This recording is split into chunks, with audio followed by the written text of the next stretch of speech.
There are places on this earth where the border between our reality and something far older grows dangerously thin. The dense forests of the Philippines hold such spaces, ancient and untamed, where the natural world carries weight beyond simple trees and soil. These are not the carefully managed parks of modern civilization, nor the picturesque landscapes captured in tourist photographs. These are the deep green territories where sunlight struggles to penetrate the canopy, where the air itself feels thick with presence, and where the rules governing our familiar world begin to bend and fracture. Step into these shadowed groves, and you cross an invisible threshold into a realm where humanity is no longer the dominant force, where something else watches from between the massive trunks of centuries-old trees. This is where the Tikbalang makes its domain, and this is where our journey begins. Welcome to Echoes of the Old World, where we pull back the veil on the creatures and legends that have shaped human consciousness across cultures and centuries. If you find yourself drawn to these stories of the supernatural, the liminal, and the profoundly other, consider subscribing to join us on every expedition into folklore's darkest and most fascinating corners. We explore not merely for entertainment, but to understand what these legends reveal about the human experience, about our fears, our wisdom, and our eternal negotiation with forces beyond our comprehension. The like button helps us reach others who share this fascination with the hidden world. Before we venture deeper into the territory of the Tikbalang, leave a comment telling us where you are watching from tonight. Are you safe in your home, far from any forest? Or are you perhaps closer to wild spaces than you care to admit? Your perspective matters, because this creature's legend speaks differently to those who truly understand what it means to face the wilderness alone. We want to hear your voice in this exploration. The Tikbalang stands as one of Southeast Asia's most distinctive supernatural entities, a creature that defies simple categorization and resists reduction to familiar archetypes. This is not a ghost drifting through abandoned halls, nor a demon seeking souls for eternal torment. The Tikbalang exists as something far more primal and specific, a being perfectly adapted to its environment and purpose. To encounter one is to face the forest itself, given terrible, towering form. The creature rises beyond 3 meters in height, its impossibly elongated legs ending in hooves that leave tracks even experienced hunters struggle to interpret. Its torso presents a muscular, humanoid frame that speaks of raw physical power, but the head reveals its true alienness. The skull and features of a horse, complete with wild mane that flows like living darkness. This hybrid anatomy creates something profoundly unsettling to human perception. We are creatures who pattern match, who find comfort in recognition and familiar forms. The Tikbalang offers no such comfort. Its proportions violate our expectations, creating a figure that registers immediately as wrong, as other, as fundamentally incompatible with the natural order we believe governs reality. Yet the forest accepts this creature completely. The Tikbalang moves through dense undergrowth with impossible silence for something of its size. It navigates terrain that would challenge or kill a human traveler, demonstrating mastery over an environment we can only visit with careful preparation and constant vigilance. The creature's presence in Filipino folklore stretches back before written records, before Spanish colonization brought new layers of meaning and interpretation to indigenous beliefs. In the pre-Hispanic spiritual landscape, the Tikbalang occupied a crucial position as guardian and trickster, as danger and test. The forests of the archipelago were not recreational spaces, but sources of survival. Food, medicine, materials, and sacred sites all existed within these green depths. To enter meant accepting risks, both mundane and supernatural. Wild animals, treacherous terrain, and disorientation posed constant threats. The Tikbalang represented all these dangers, condensed into a single, intelligent entity that could be negotiated with, if one possessed the proper knowledge and respect. Traditional Filipino culture understood the Tikbalang not as evil in any Christian sense, but as profoundly neutral and utterly alien to human morality.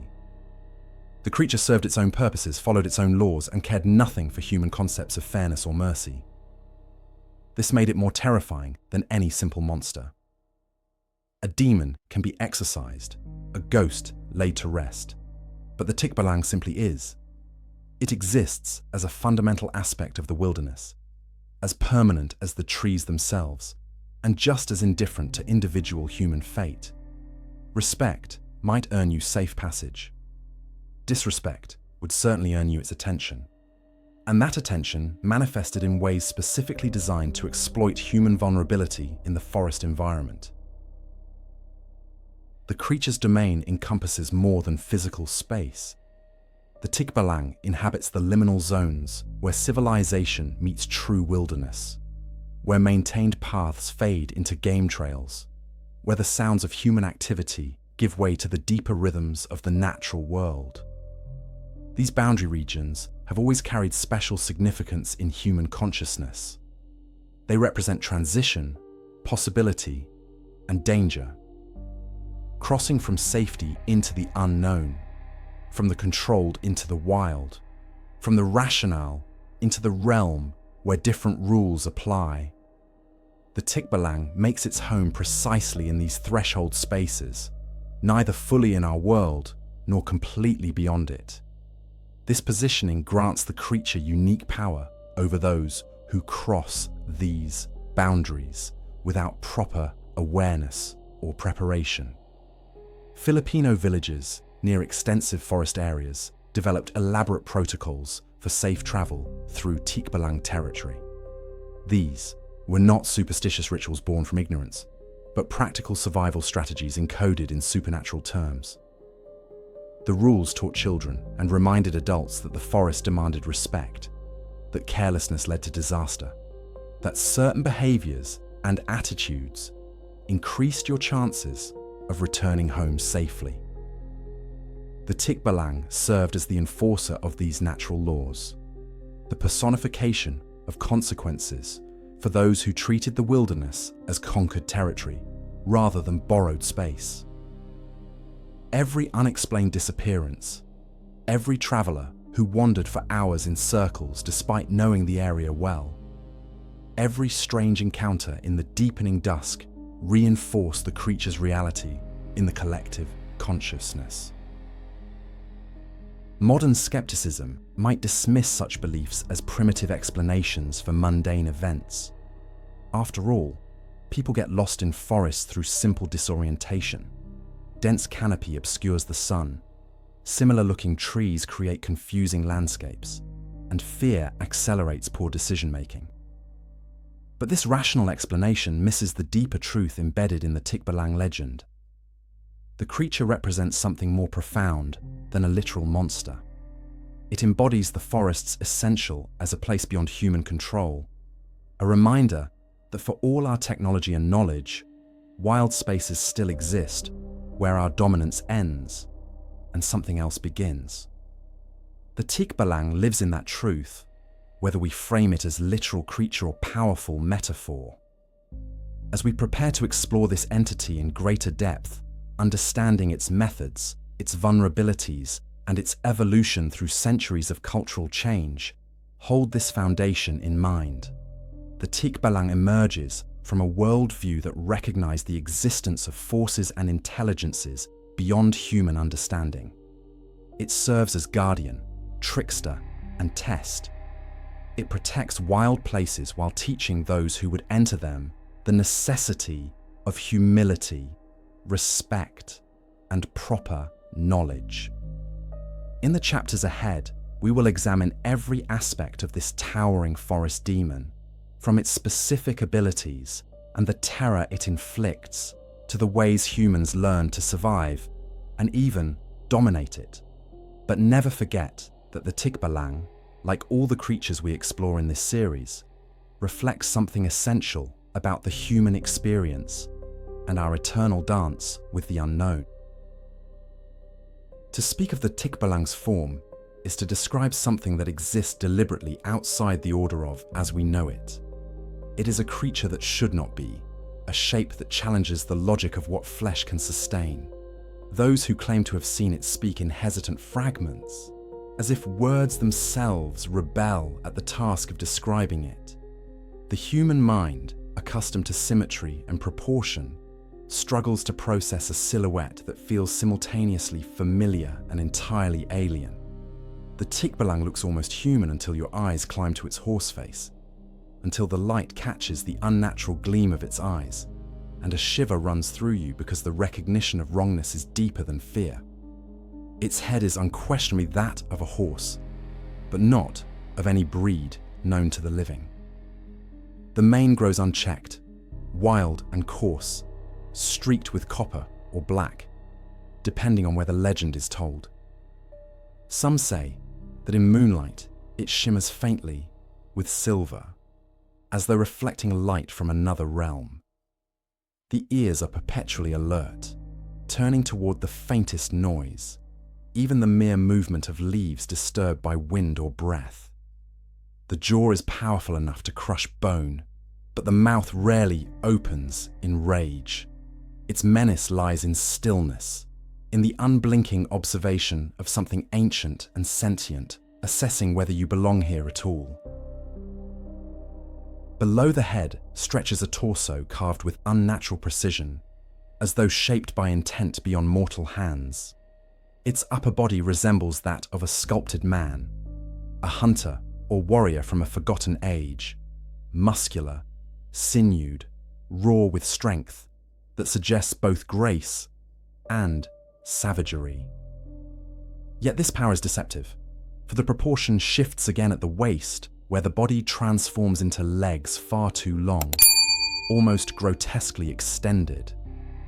These limbs end in hooves, polished black and glistening like obsidian stone, adding 2 meters to its towering height and granting it a gait that can cross ravines in a single stride. The Tikbalang walks like a man trying to recall how men walk, but never fully achieving it. Its movement both awkward and fluid, disturbing in its near elegance.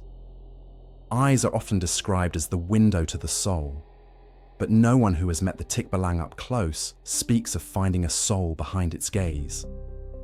The eyes glow faintly in the dark, not with the reflection of torchlight, but with their own dim fire, orange or sometimes pale gold. Witnesses describe the sensation of being measured, weighed, and found profoundly wanting. Looking directly into those eyes, it is said, guarantees disorientation. You will lose track of direction, time, and even purpose. For this reason, villagers would warn travelers to avert their gaze if they ever suspected such a presence watching them from between the trees. To meet the Tikbalang's sight was not a sign of courage, but of doom. The Tikbalang's scent carries its own uncanny reputation. Old accounts claim the smell precedes the sighting, a mix of burning leaves, wet horse, and something faintly metallic, as if the very air grows charged with the essence of untamed wilderness. Animals react first.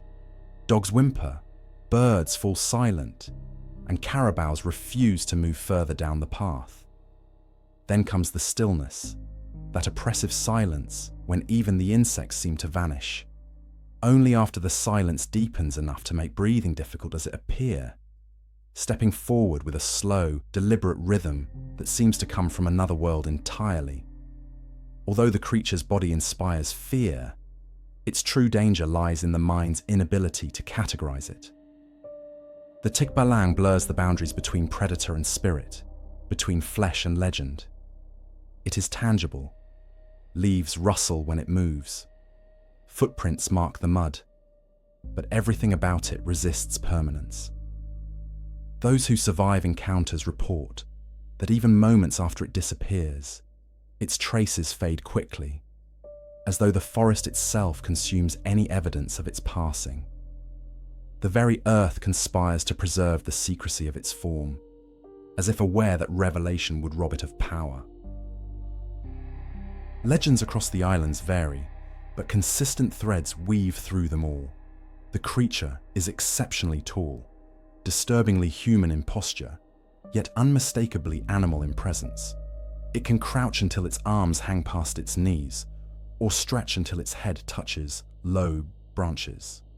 When angered, it lowers that elongated muzzle and releases a sound that is neither neigh nor scream, something half breath, half roar that freezes the listener mid-motion. What follows depends entirely on the traveler's intentions. Those who entered the forest disrespectfully vanish without a trace, while those who approach with humility might merely lose their way before being guided back to safety, shaken but alive. Cultural historians argue that the Tikbalang embodies an ancient Philippines terrified of its own wilderness. Before modern mapping, the island interiors were domains of darkness and danger. Every tree held mystery. Every rustle carried potential threat. In creating the Tikbalang's form, humanity gave identity to that omnipresent dread. The towering frame, an animal head mirror, the imbalance people feel when standing among forces too vast to control. The hybrid shape signals something neither divine nor mortal, a walking paradox that polices the moral boundaries of human behavior in relation to. There is, however, a strange beauty in this design. Folkloric depictions from various provinces describe the creature not solely as monstrous, but also majestic, almost regal in bearing. Its posture, when still, can resemble the statues of deities guarding temple gates. Such descriptions remind us that the Tikbalang is not merely a figure of fear, but also one of reverence. The combination of human strength and equine poise creates a vision of raw vitality, the embodiment of the wild's intelligence. It is personified, unpredictable, yet deeply aware of balance. Where humans see chaos, the Tikbalang sees order beyond comprehension. That duality explains why traditional elders often spoke of the creature with cautious respect.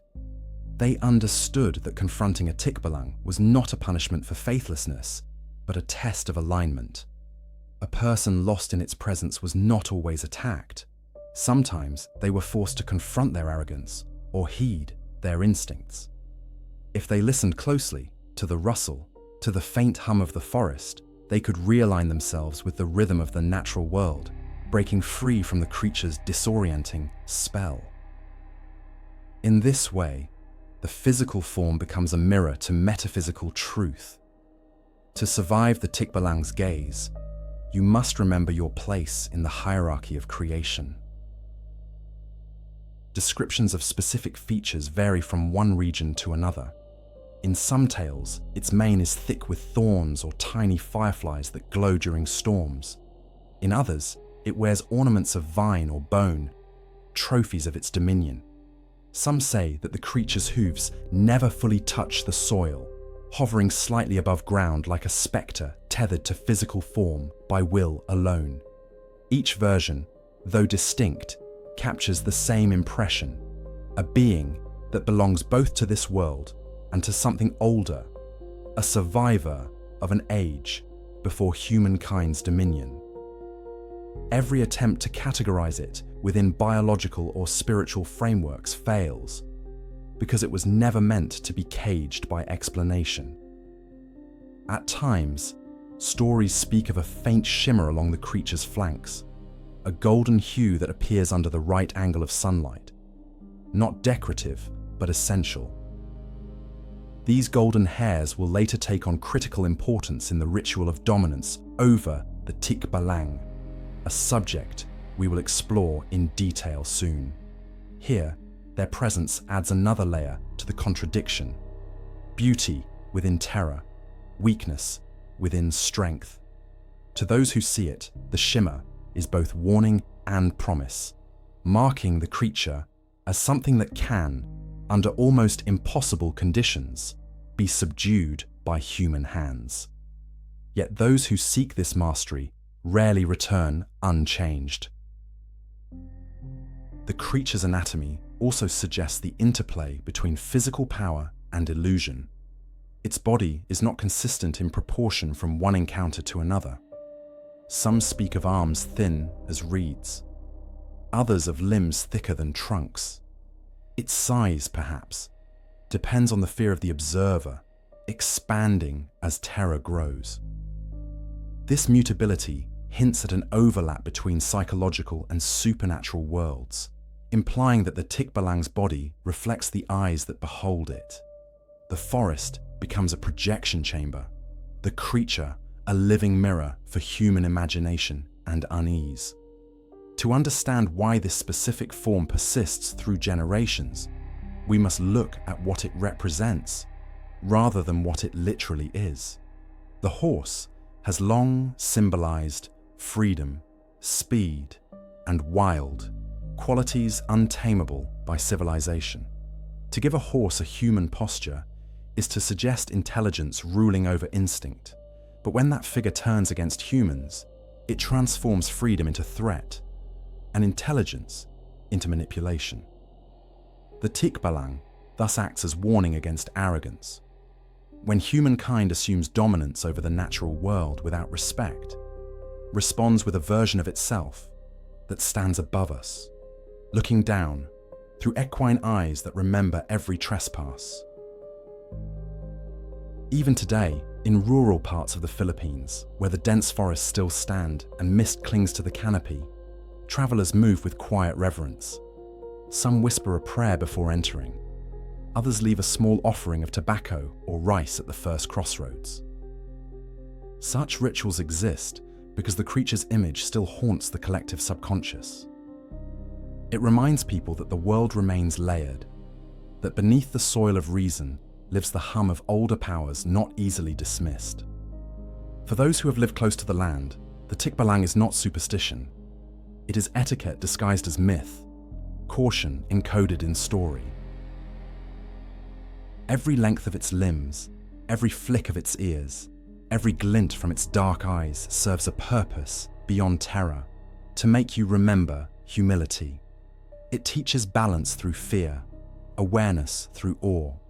Those who mock the old tales often miss their deeper wisdom. The Tikbalang may appear monstrous, but its anatomy is a sacred language written in muscle and bone, speaking truths about our relationship with the world we inherited yet barely comprehend. To study it is to study ourselves, our boundaries and our defiance of limits that set long before we named the trees. And if the creature still wanders the forest today, then perhaps it lingers because humanity has not yet learned the lesson carved into its impossible form. There are stories across the islands that begin the same way, with a traveller stepping off a familiar path, confident in memory, trusting the landmarks that have always guided him. The sun dips below the mountains, the air grows damp, and then the forest closes in. At first he believes nothing is wrong. The trail curves where it always has, the trees form shapes he recognizes, and every sound still belongs to the living world. Then time seems to stretch unnaturally. Hours pass, and the same clearing, the same bent trunk, returns again and again. It is at this moment, the elders say, that the Tikbalang has chosen its prey. This power of disorientation is the creature's signature art, its most feared and defining ability. The Tikbalang does not need to chase or strike to claim a victim. It simply folds the world in on itself, twisting direction and perception until the human mind collapses into confusion. The traveller is trapped, not by force but by illusion so perfectly woven that it mimics reality. The hills rearrange, the undergrowth thickens, and what once led home now leads deeper into the labyrinth of the wild. Some describe the experience as walking in circles. Others claim they were pulled through invisible corridors of air, where even their compass needles spun aimlessly. The more you resist, the stronger the enchantment grows. Panic feeds it. Fear sharpens its power like wind-stoking flame.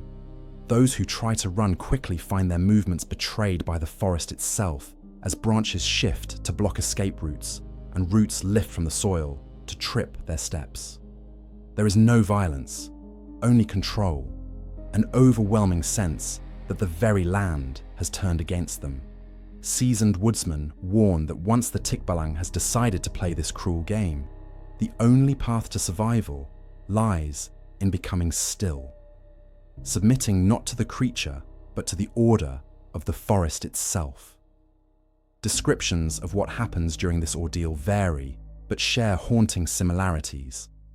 Travelers report hearing footsteps that echo their own, delayed, then ahead, then beside them. Others hear their name whispered softly from the distance, sometimes in the voice of a loved one calling them onward. They follow, compelled by instinct and longing, and soon find themselves deeper in terrain no human map records. Some accounts mention laughter, light at first, then mocking, then fading into a slow rhythm of hoofbeats moving just out of sight. When the realization comes that the forest is no longer behaving as it should, it is already too late to return by ordinary means. The mechanics of such confusion reflect both mythic and psychological truth. Dense tropical forests can distort sound and sight in ways that unsettle even the experienced. The Tikbalang myth thrives in this natural uncertainty. It transforms its complexity into a weapon of intelligence. To explain why travelers vanish or lose their minds in the wilderness, people told of a creature that hunted not the flesh, but the bearings of the soul. The Tikbalang is a sculptor of chaos, an artist who paints confusion upon the canvas of night. In older narratives preserved by village storytellers, the creature's acts are not random cruelty, but punishment for arrogance. A man who boasts of his knowledge of the forest, a hunter who mocks local customs, a merchant who refuses to ask permission from the spirits, all become targets of disorientation. The moral lesson embedded in these tales is unmistakable. Humility safeguards, while pride invites loss. The Tikbalang enforces balance by eroding the illusion of human control. Those who enter its territory believing themselves masters emerge, if they emerge at all, as humbled participants in its inscrutable design. It is said that while trapped inside this illusion, time behaves differently. Hours can stretch into days without hunger or thirst. The sun may rise and set, yet never shift its color on the horizon. Some survivors claim they awoke suddenly back on the correct trail, unable to recall how they escaped or how long they were gone. To them, the experience lingers like a fever dream, fragments of light and echo haunting their thoughts. In folklore, this passage between lost and found marks symbolic death and rebirth, the forest erasing the traveler's certainty so that humility might take root. The Tikbalang's mastery of path and perception strengthens around dusk and dawn, liminal moments when the boundary between day and night blurs. It is during these hours that travelers feel the creeping doubt most strongly. Shadows lengthen into shapes that watch, and sound travels strangely through the trees, as if the forest itself were alive and breathing slow. In these transitional states of light, the creature finds its power amplified. The half-light becomes its element, allowing it to twist orientation like smoke in wind. It never needs to appear. Its victory lies in remaining unseen while the human mind unravels itself. Survival traditions developed over centuries to counter this invisible assault. The most common advice shared among Filipinos venturing deep into forested areas was simple. Stay calm, stay still, and remember who commands your thoughts. Panic, they warned, was surrender. When the noises began, one had to acknowledge the unseen being directly, speaking not in defiance, but in respect. "I am lost. Please guide me home."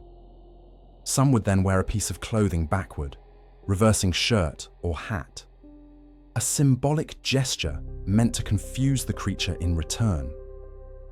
To invert one's attire was to invert the power dynamic, a statement that the spell could no longer hold. The effectiveness of this practice may not exist in the physical plane, but in the psychological. By imposing order on fear, by turning an irrational situation into a ritualized response, the traveler reclaims control. The Tikbalang's strongest weapon, confusion, depends entirely on the victim's surrender to chaos. Calm thought is resistance, ritual is armor. In this way, the folklore teaches cognitive resilience through mythic language. It encodes survival psychology in the poetry of the supernatural, a pattern repeated in many cultures where wilderness dominates daily life. There are, however, darker interpretations of this power. Some believe that disorientation is not play, but harvest, that the Tikbalang feeds on human confusion, drawing sustenance from the energies released by fear. Under this view, the endless circling and lost hours are not lessons, but consumption. Each step draining the victim of vitality until their spirit grows too weak to find its way back. The forest, in this reading, is both stage and mouth, and the disoriented human merely the offering. Whether literal or metaphorical, the implication remains the same. To wander without respect is to be devoured by the unknown. Elders tell of paths known to shift, even after generations of familiarity. Farmers following their carabaos into the mountains speak of a sudden fog settling, of the world reorganizing itself in seconds. They turn around, and everything, every sound, every direction has changed. Some leave offerings of betel nut or tobacco, whispering apologies, and after a moment the fog retreats. Others fail to understand the offense and vanish from memory, their absence attributed to the restless spirit they ignored. The line between superstition and survival blurs entirely, leaving only the lesson: acknowledge what the forest holds, or it will remind you that you are lost. When stripped of metaphor, the Tikbalang's strategy mirrors the psychological terror found in isolation. Human consciousness depends on reference, pathways, markers, the shared knowledge of place. Remove these, and identity begins to dissolve.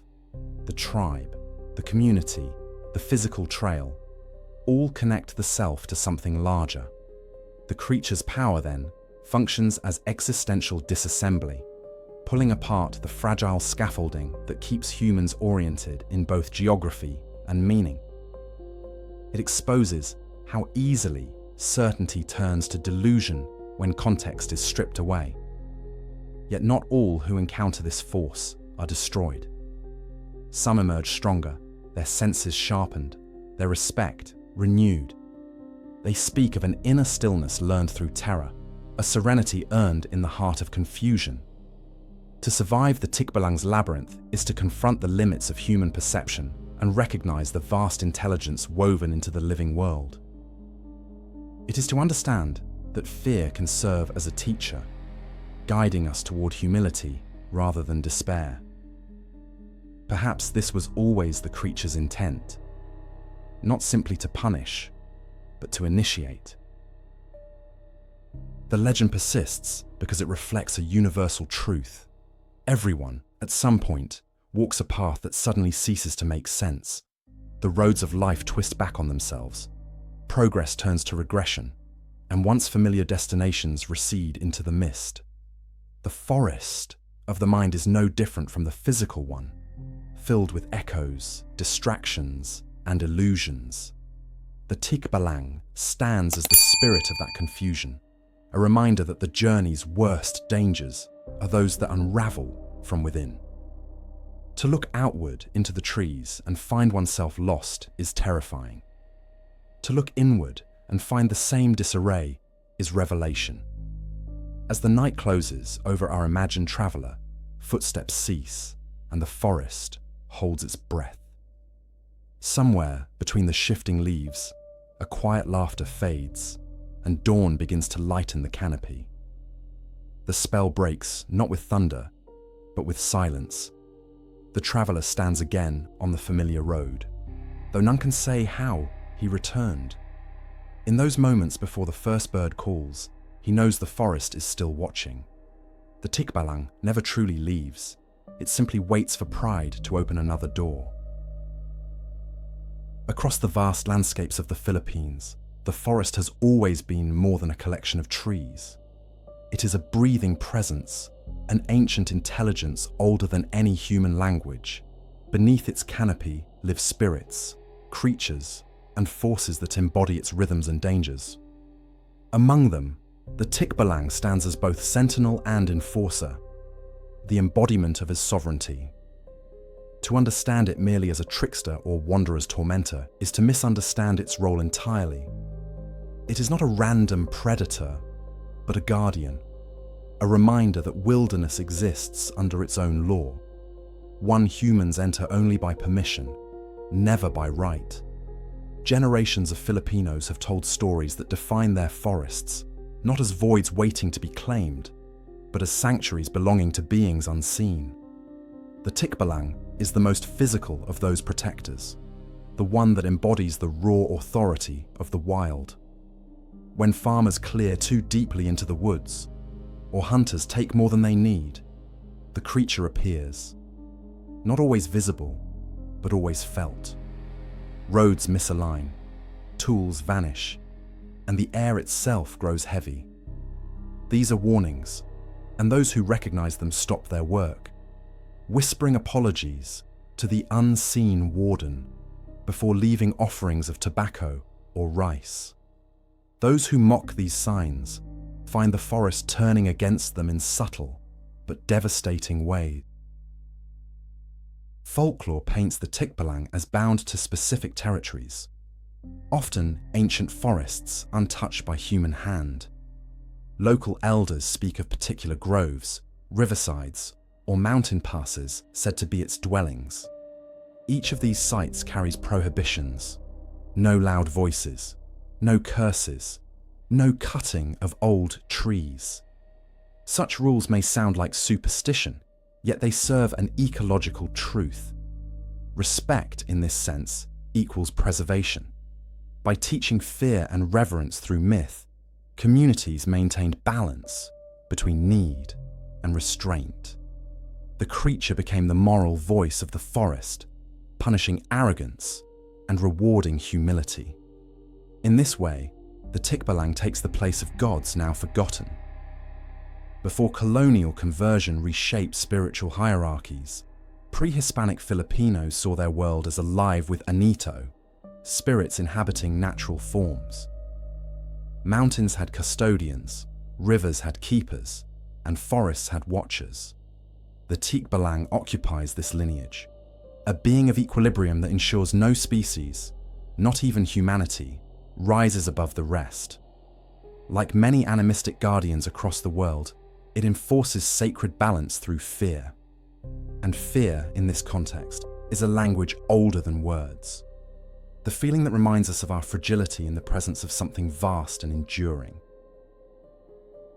Legends tell that the Tikbalang's protection is not moral in human terms. It does not distinguish between the innocent or the guilty, only between those who respect boundaries and those who do not. A farmer who cuts bamboo without ritual may be led astray for a day. A hunter who kills during nesting season may find his traps turned against him. Meanwhile, a child who wanders too far but prays for guidance might find a gentle breeze leading her home. These contrasting outcomes convey the truth behind the fear. The creature's purpose is governance, not malice. Rituals developed to acknowledge this guardianship. Before entering deep forest, travelers would pause before the threshold and ask permission. The act was small and quiet, a bowed head, a whispered phrase, but it carried deep significance. It recognized that one was crossing from human space into the realm of another presence. Some offered gifts of fruit, betel nut, or tobacco. Others simply expressed gratitude aloud. To those steeped in tradition, such gestures reinforced the pact between people and the Earth's custodians. It was understood that to ignore such rites was not only dangerous spiritually, but disrespectful to the living ecosystem itself. The duality of the Tikbalang's role as protector and punisher reflects humanity's evolving relationship with. In times of balance, it is distant, watchful, almost benign. In times of greed, it manifests as chaos, misdirection, and storm. Like the weather it commands, its temperament changes in response to human transgression. This adaptability gives the legend enduring relevance. Whenever humanity forgets its limits, the forest grows restless, and the Tikbalang rises once more from the mist to reassert its dominion. Ancient though it is, this myth continues to mirror modern anxieties about ecological imbalance. Anthropologists often interpret such figures as the embodiment of the collective conscience of rural societies. The Tikbalang dramatizes the forest's resistance to exploitation.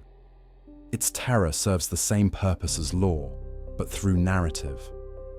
For villagers, a tale of supernatural retribution carries more lasting resonance than abstract notions of sustainability.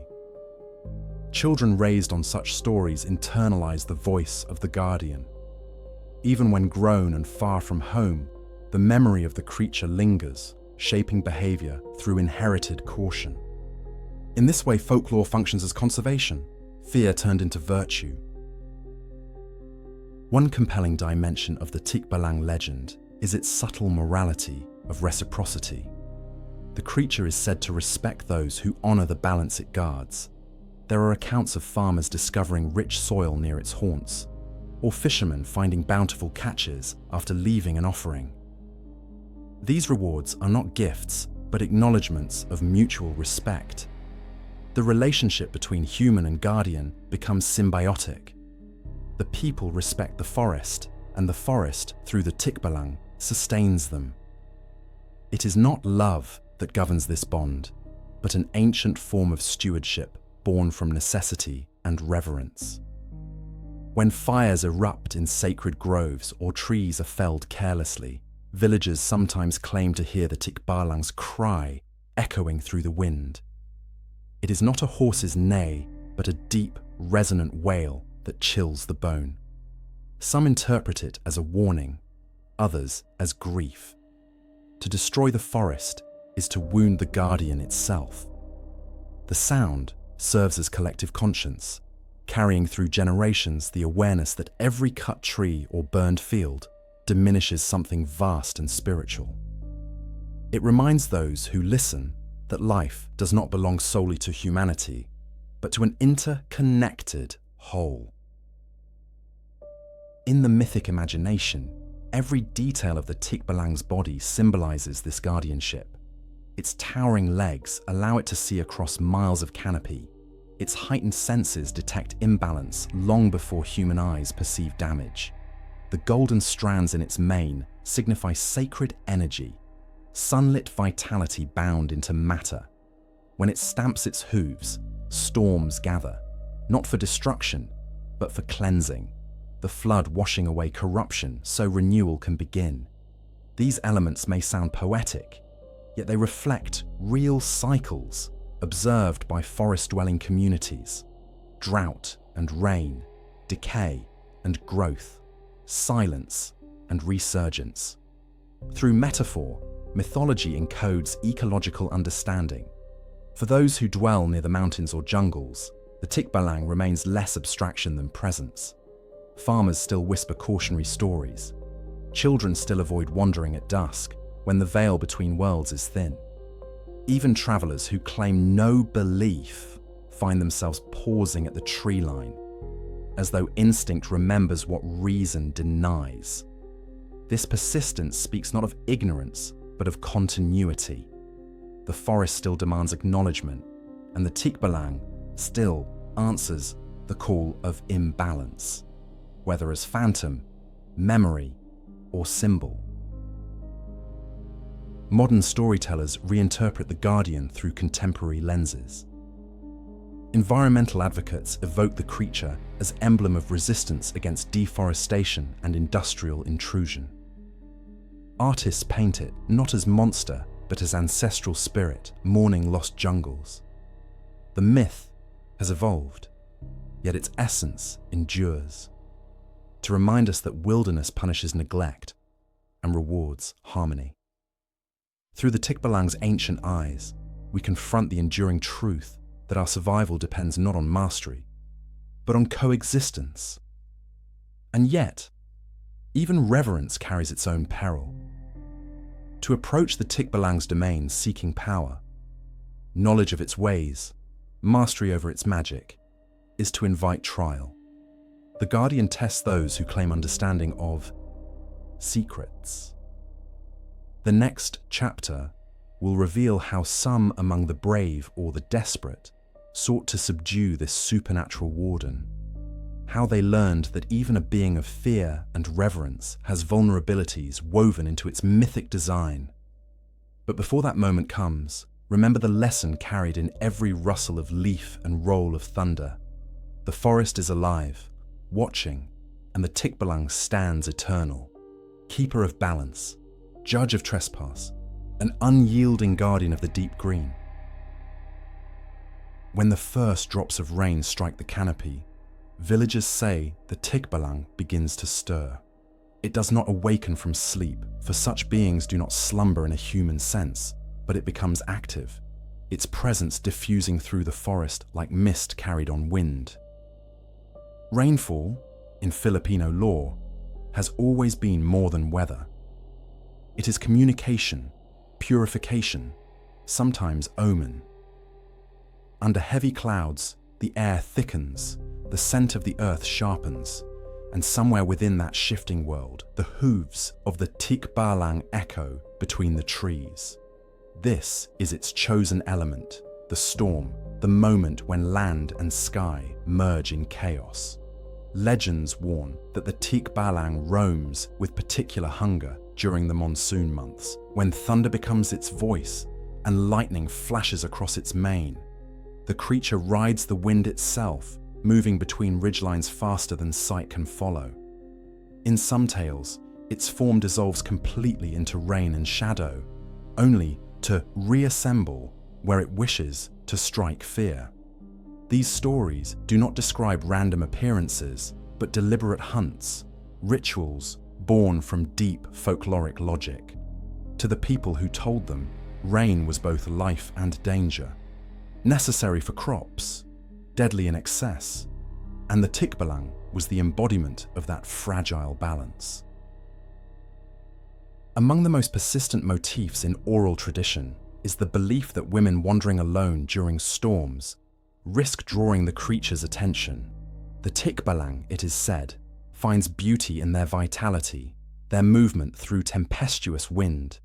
It approaches silently, cloaked by the downpour, and those who meet its gaze are rarely seen again. Yet the folklore does not reduce these abductions to lust or malice.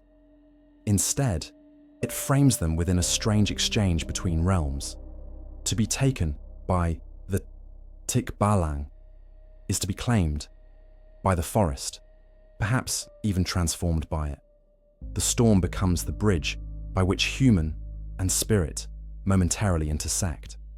This imagery echoes a wider pattern in Southeast Asian belief, where natural forces court humankind, blending affection, punishment, and destiny. The rain does not merely nourish fields, it selects, tests, and sometimes reclaims. In this sense, the creature's so-called abductions resemble rites of passage. The chosen disappear into the wild, and though most are mourned, a few stories tell of returners, pale, distant, and forever changed. They move through life as if remembering another rhythm, their eyes reflecting the gleam of storm clouds. Villagers avoid questioning them too closely, sensing that their souls now straddle two worlds. The connection between the Tikbalang and rain draws symbolic parallels with cleansing and renewal. Heavy storms wash away boundaries, erasing paths and landmarks, the perfect conditions for a spirit of disorientation to roam. The creature thrives in that confusion. It rides the flood's chaos the way a horse rides open ground, its tall form glimpsed through curtains of water. To farmers and travelers alike, seeing such a shape against the lightning meant only one thing. Something sacred and dangerous was nearby.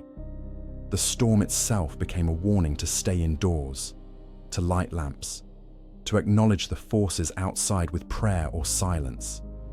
Some accounts portray the Tikbalang as commanding rain, others as responding to it. In mountain villages, elders describe the being as herald of monsoons, appearing days before torrential weather to announce the wet season's arrival. Elsewhere, it is believed to emerge during storms caused by its own rage, a punishment for foul words spoken against the forest or for rituals neglected. Either way, the creature is permanently tied to the rhythm of water. It is both the breath of the storm and the eye within it, calm at the center, chaos in motion around. Those who have imagined its appearance in stormlight describe a terrifying beauty. Lightning reflects along its elongated limbs, making its silvered mane luminous, almost divine. Steam rises from its flanks as rain hisses on contact, and those haunting eyes, amber or pale fire, blink through veils of water. In that unearthly light, the Tikbalang becomes both spirit and spectacle. It does not charge its victims, but observes, sometimes circling them as the wind shifts direction. Then, a sudden flash, a deafening crack, and the figure is gone. The terrified witness finds only hoofprints filled with water, already blurring into the mud. Rainstorms have always belonged to liminality, a threshold between sun and night, when the sky seems split open. Folklore turns this instability into symbolism. The Tikbalang, riding through rain, represents transition between safety and danger, between reverence and fear. Its hunts are reminders that life can change in an instant, that benevolence can turn to hostility with no warning. In each gust and flash, people recognize not random fury, but precise intelligence, the forest reminding them of their smallness beneath the heavens. It is tempting for modern readers to interpret the tale of women taken by the Tikbalang as reflection of social warning, a tool to govern behavior during storms. Avoid the forest after dark, stay indoors, wait until the floods pass. Yet such pragmatic lessons never fully capture the myth's emotional weight. These stories are not only deterrent, they express deep awe at a world alive with passion. The creature's actions echoed the eroticism of thunder meeting earth, the desire of sky to touch soil through rain. To ancient listeners, this union spoke of fertility and dangerous intimacy with forces far beyond human reach. Ethnographers who examined these legends often noted that the storm myths emerged alongside rituals of fertility and harvest.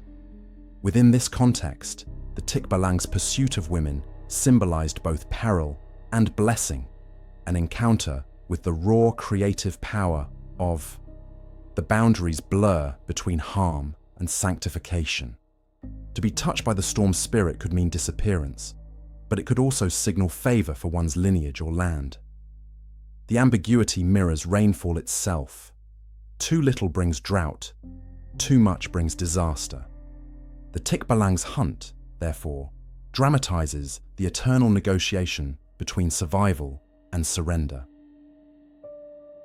The creature's tie to weather also intertwines with its temperament. During dry months, it vanishes into stillness, almost dormant, as if bound by elemental law. When the first thunder rolls, it rises again, restless and alert. the changing of seasons transforms it.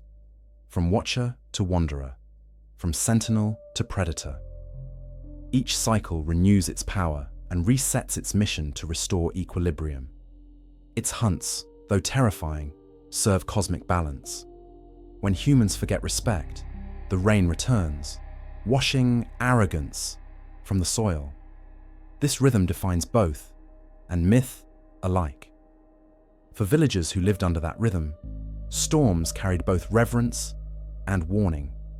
Families shuttered windows, burned incense, and told stories while the rain pounded outside.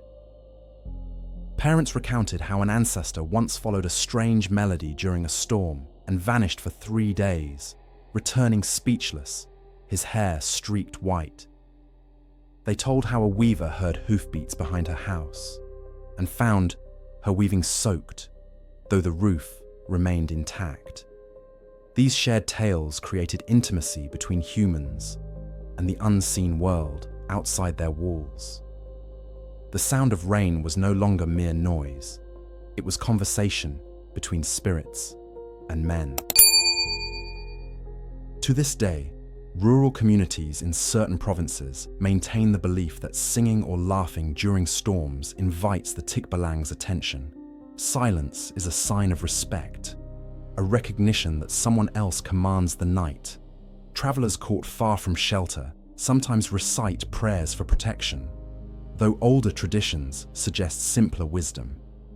Find a tree that feels warm to the touch and stay beneath it, for such a tree is under the guardian's favor. Whether protection or illusion, these customs endure because they shape behavior through reverence rather than authority. Rain carries the essence of renewal, yet it is also history's oldest destroyer. Floods reshape villages, erase boundaries, and strip away all distinction between safe and sacred. So too does the Tikbalang storm ride erase boundaries. It reminds humankind that ownership is illusion, that the earth and its cycles belong to themselves. When rivers overflow, humans remember humility. When thunder silences every prayer, they remember who truly commands their world. The legends of the Rain Rider preserve that humility in story, ensuring that each generation feels both fear and gratitude when skies darken. Perhaps the truth is simpler than any interpretation. The Tikbalang emerges during storms not to hunt flesh, but to reclaim presence. Its thunderous passage reminds those who listen that wilderness still breathes, that ancient pacts remain unbroken. Whether as cloud shadow or echo of hoofbeats far above the tree line, it moves through downpour like memory made living. And when at last the rain begins to fade, leaving the forest steaming and fragrant, the silence that follows is not emptiness, but respect. The earth at rest, the guardian retreating into mist, and mortals once again grateful for survival beneath a newly washed sky. Among all the legends surrounding the Tikbalang, none fascinates storytellers more than the ritual of dominance said to bind this fearsome being to human will. The tale speaks of 3 golden hairs hidden within its wild mane, each one glimmering like sunlight, trapped between strands of shadow. These are not ornaments, but essence, concentrated fragments of the creature's power. To possess them is to command the uncommandable, to turn the guardian of the forest into an unwilling servant. Yet such mastery comes at a cost beyond reckoning, for no human who holds dominion over such a spirit escapes unscathed. In the dim light of folklore, the story unfolds like a riddle. It begins with a wanderer, a farmer, a soldier, a desperate soul, who for reasons never entirely known, seeks to confront the Tikbalang rather than flee it. Driven by hunger, or pride, or curiosity, the mortal enters the heart of the forest, armed not with weapons, but with courage and a fragile understanding of the rites whispered by elders. There, where fog curls like smoke and roots twist like serpents, he waits for the sound of hooves upon wet earth. When it comes, thunder follows, and with it, choice, to run or to face the creature that commands the dark. What happens next varies from one island to another. In some versions, the wanderer must leap upon the Tikbalang's back and cling with all his strength as the beast thrashes through storm and shadow. The ride lasts from dusk till dawn, crossing rivers and winds and mountains until exhaustion blurs the mind.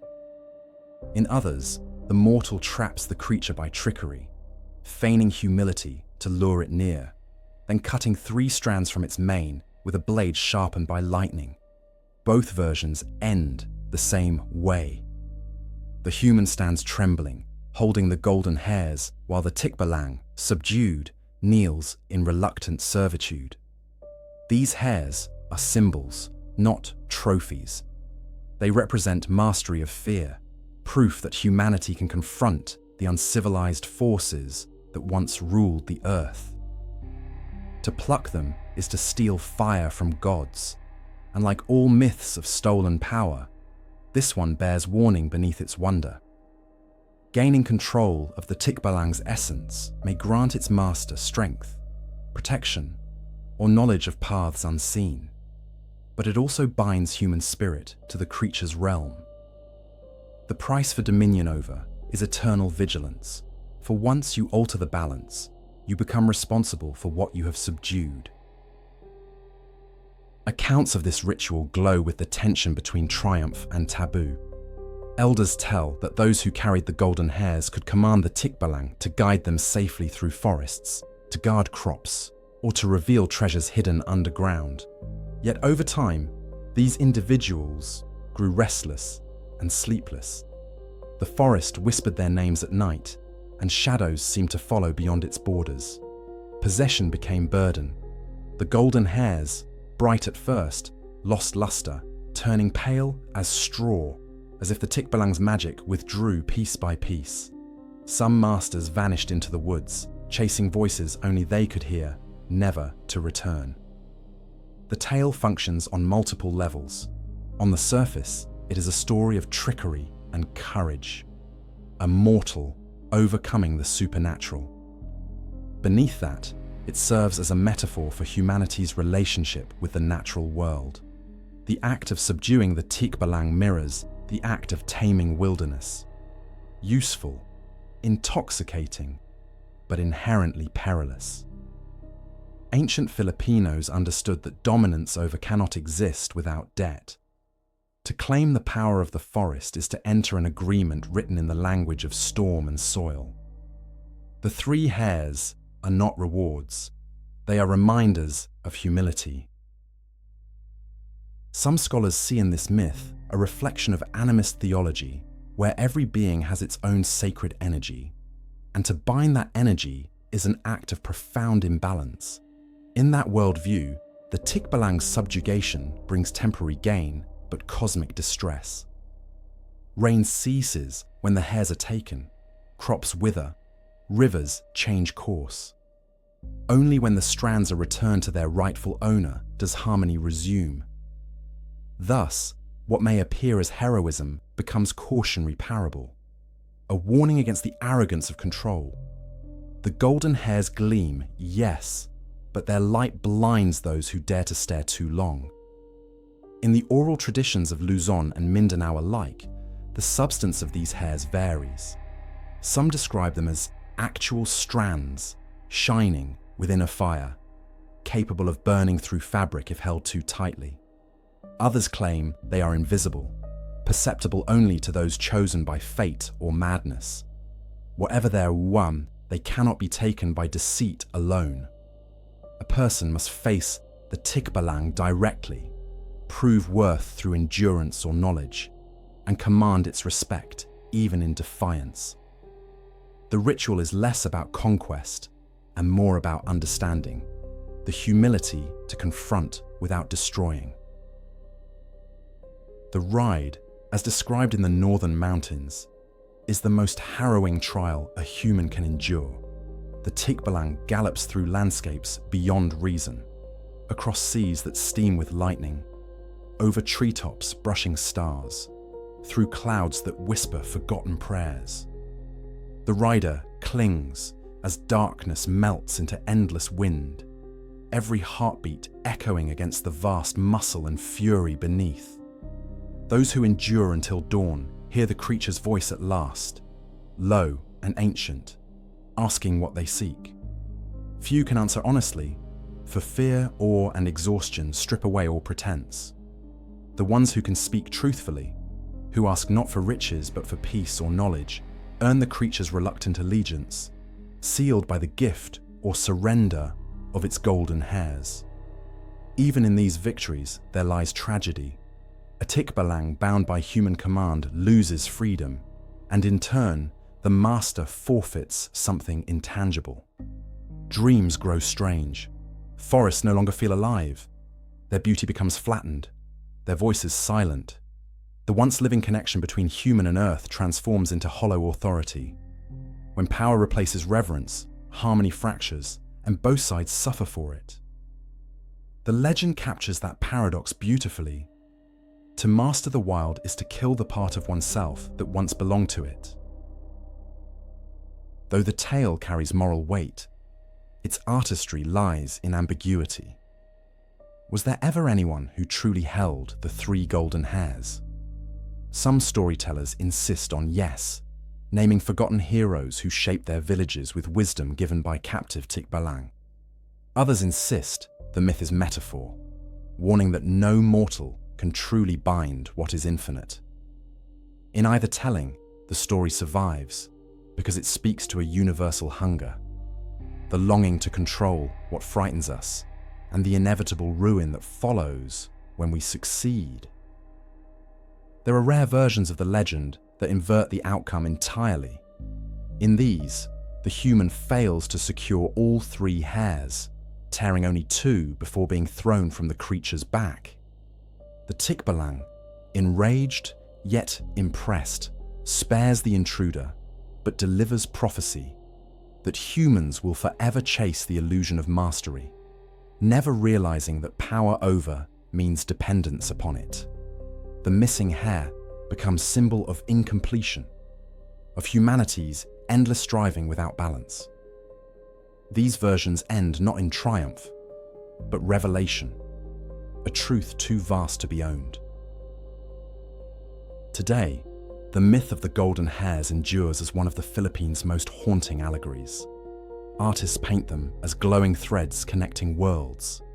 Poets describe them as strands of dawn woven through darkness. Their meaning shifts with each generation, adapting to modern anxieties. Where once they warned against spiritual arrogance, they now remind us of environmental consequence, the peril of sacrificing balance for control. The story has evolved, but its heart remains. The forest watches, and no victory against it lasts forever. Imagine then, standing beneath that green cathedral of branches, the echoes of storms still alive in the air. Somewhere within, a sound like distant hooves grows closer and your breath stills. If the Tikbalang emerged before you, would you dare reach for its mane, knowing what you might gain and what you would lose? The legend leaves that question unanswered because its truth lies not in outcome, but in the act of confronting the unknown itself. In those 3 gleaming strands, humanity sees its reflection, fragile, proud, and forever reaching toward the light that glows just beyond its grasp. Few fates are more terrifying than finding oneself trapped in the grip of the Tikbalang's enchantment. The endless circling through the same patch of jungle, the repeating bends in the path, the deceptive familiarity of every fallen log. Each element conspires to undo the mind. Yet, ancient wisdom persisted among rural Filipinos. Simple instructions passed quietly from elders to children. There is always a way to break the circle if one remembers the laws that bind both spirit and man. This chapter examines those fragile traditions, the rituals and gestures woven over centuries that offered humanity a fragile thread of escape from the forest's bewitchment. The first and most iconic method was deceptively simple. Turn your clothing inside out. travelers caught in disorienting forest paths would stop, remove their shirts or coats, and re-wear them reversed, symbolically inverting the magic that had ensnared them. To outsiders, this may sound absurd, yet folklore is rarely literal. The inversion gesture held psychic logic. By altering one's visible order, a person rejected the illusion imposed by the Tikbalang. In this reversal, the rules of confusion crumbled, and the spirit lost its hold. Many who claimed survival from such entrapment swore that after performing the ritual, silence descended, and the path home appeared where none had existed moments before. This practice illustrates how ancestral knowledge often encoded complex psychological truths within ritual form. Panic feeds confusion. Calm opens the senses. The command to undress and redress compelled the mind to act methodically, interrupting fear's spiral. Moreover, it reaffirmed control, an assertion that even within chaos, a person retains the power of choice. What seemed an absurd superstition thus became a mechanism to restore clarity and courage amid wilderness. In the deep logic of the old world, symbols were not decoration, they were survival. Other methods held equally profound significance.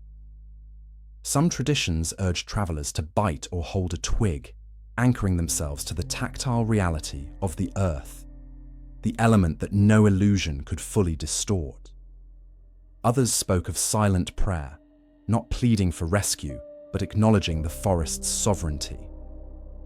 This act of respect reminded both traveler and spirit of the ancient contract between human and...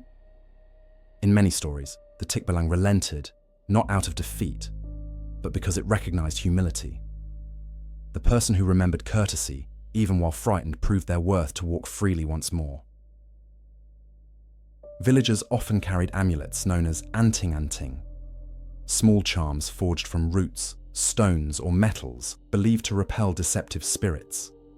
One of the most powerful was crafted from iron, a material thought abhorrent to beings of wild origin.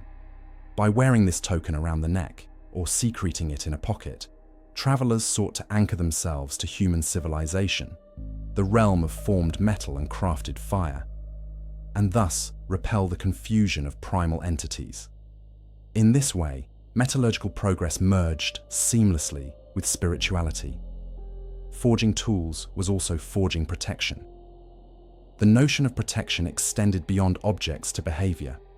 Rural Filipinos insisted that manners themselves could serve as barriers against supernatural harm.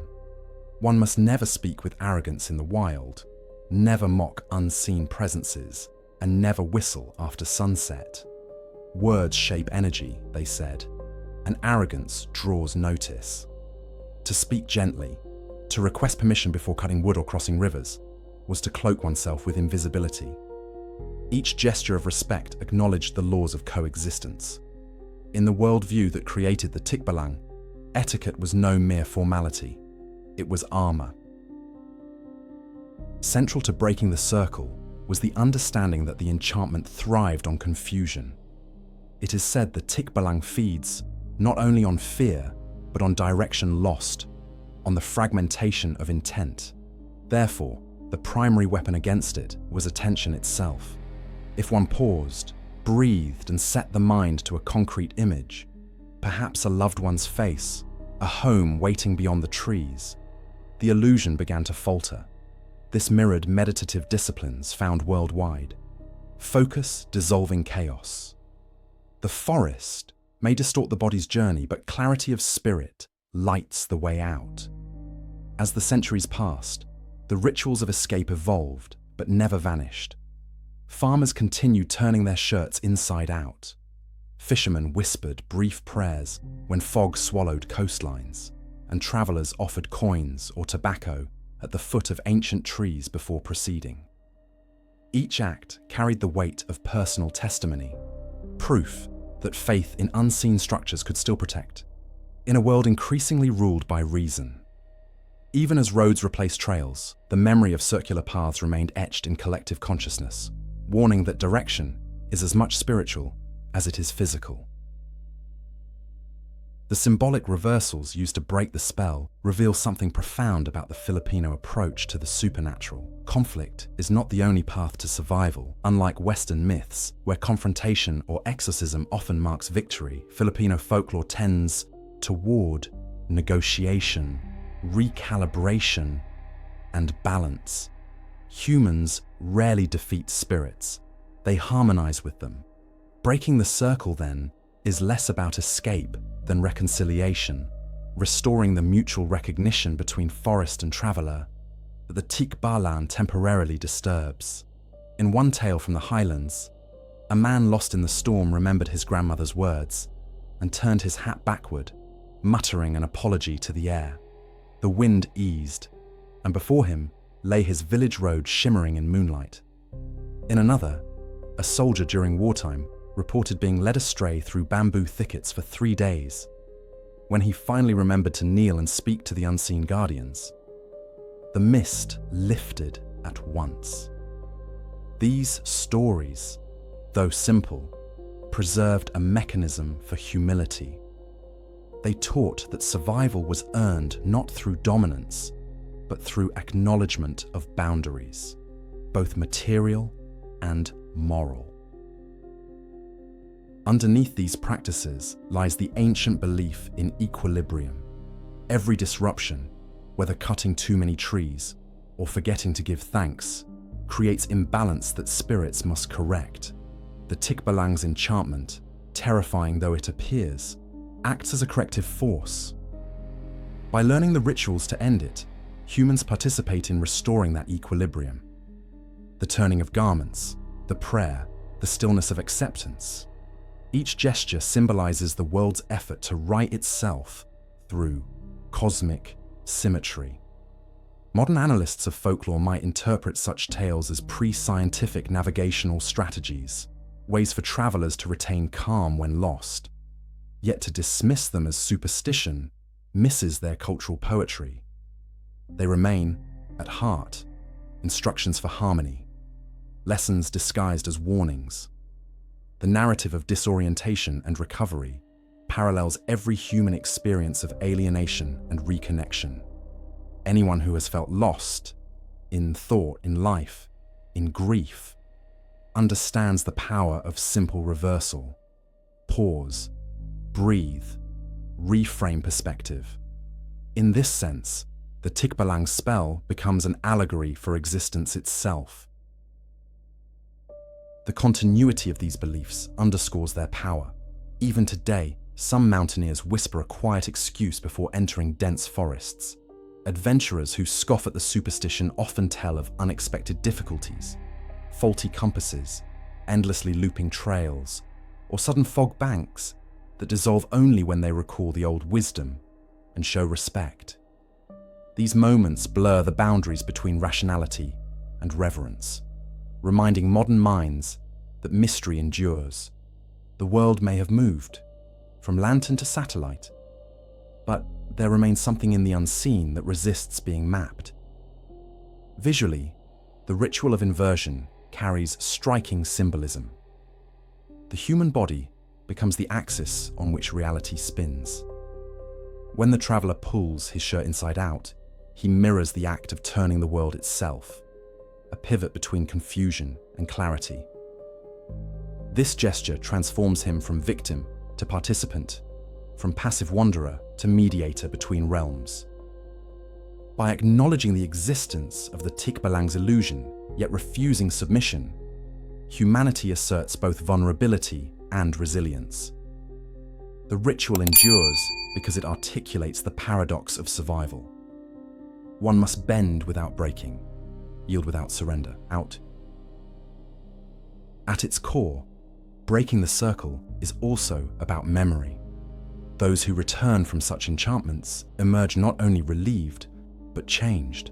They do not speak casually of what happened. Their voices lower when describing how paths bent and shadows whispered. The forest becomes sacred space thereafter, approached with awe and measured steps. To survive the Tikbalang means to have seen one's world turned inside out and to have chosen stillness over panic. The ritual leaves more than safety, it leaves reverence.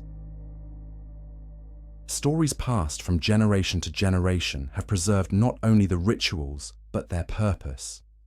Each one teaches that salvation from the supernatural depends on wisdom, not strength. Knowledge protects, respect heals, humility saves. The Tikbalang was never meant to be slain. It was meant to be understood. By learning how to break its spell, humans learn how to break their own cycles of arrogance and fear. The forest, in these tales, becomes teacher as much as threat. And so, the legend continues. Travelers crossing the old roads at twilight may still hear strange laughter carried by wind through bamboo leaves. The wise will not run. They will pause, turn their garments, whisper thanks, and step forward carefully along the reborn path. For in that small act, the reversal of clothing, the calm of heart, they reaffirm an ancient truth, that no matter how strong the forces that twist our path, awareness and respect remain the surest way home.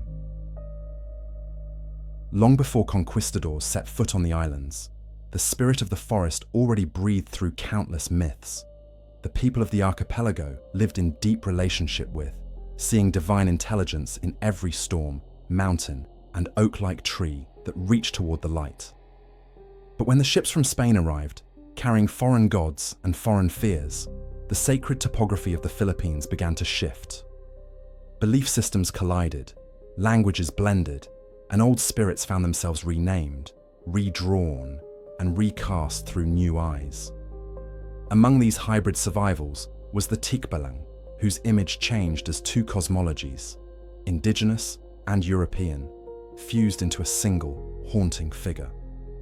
The Spanish conquest brought both the cross and the sword, reshaping the local imagination through religion and politics. With Christianization came the need to categorize. What once was anito became demonio. What once guarded became corrupted. The Tikbalang, once considered a neutral keeper of the wild, was labeled diabolico. Its form reinterpreted through the moral lens of Christian dichotomy. A creature, neither holy man nor beast, was now framed as a fallen angel, cursed to wander forests as punishment for rebellion.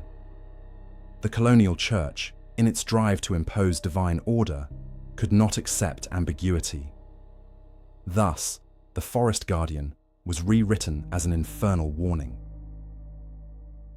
Missionaries recorded tales of the Tikbalang in their early literature, often comparing it to myths they already knew.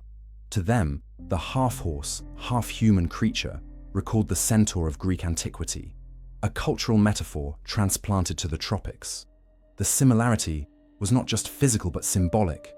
Both embodied wildness restrained, desire ungoverned. Yet the centaur, in European tradition, also carried echoes of noble savagery. The Tikbalang, under Spanish retelling, was stripped of such neutrality. It became instead a monstrous hybrid, an embodiment of resistance and sin, its haunting laughter described as a lure for the wicked and unrepentant.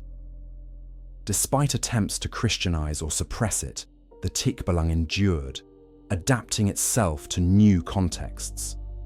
The colonized imagination did not relinquish the old faiths.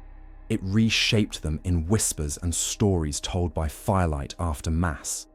In this subterranean folklore, the creature learned to hide behind religious language.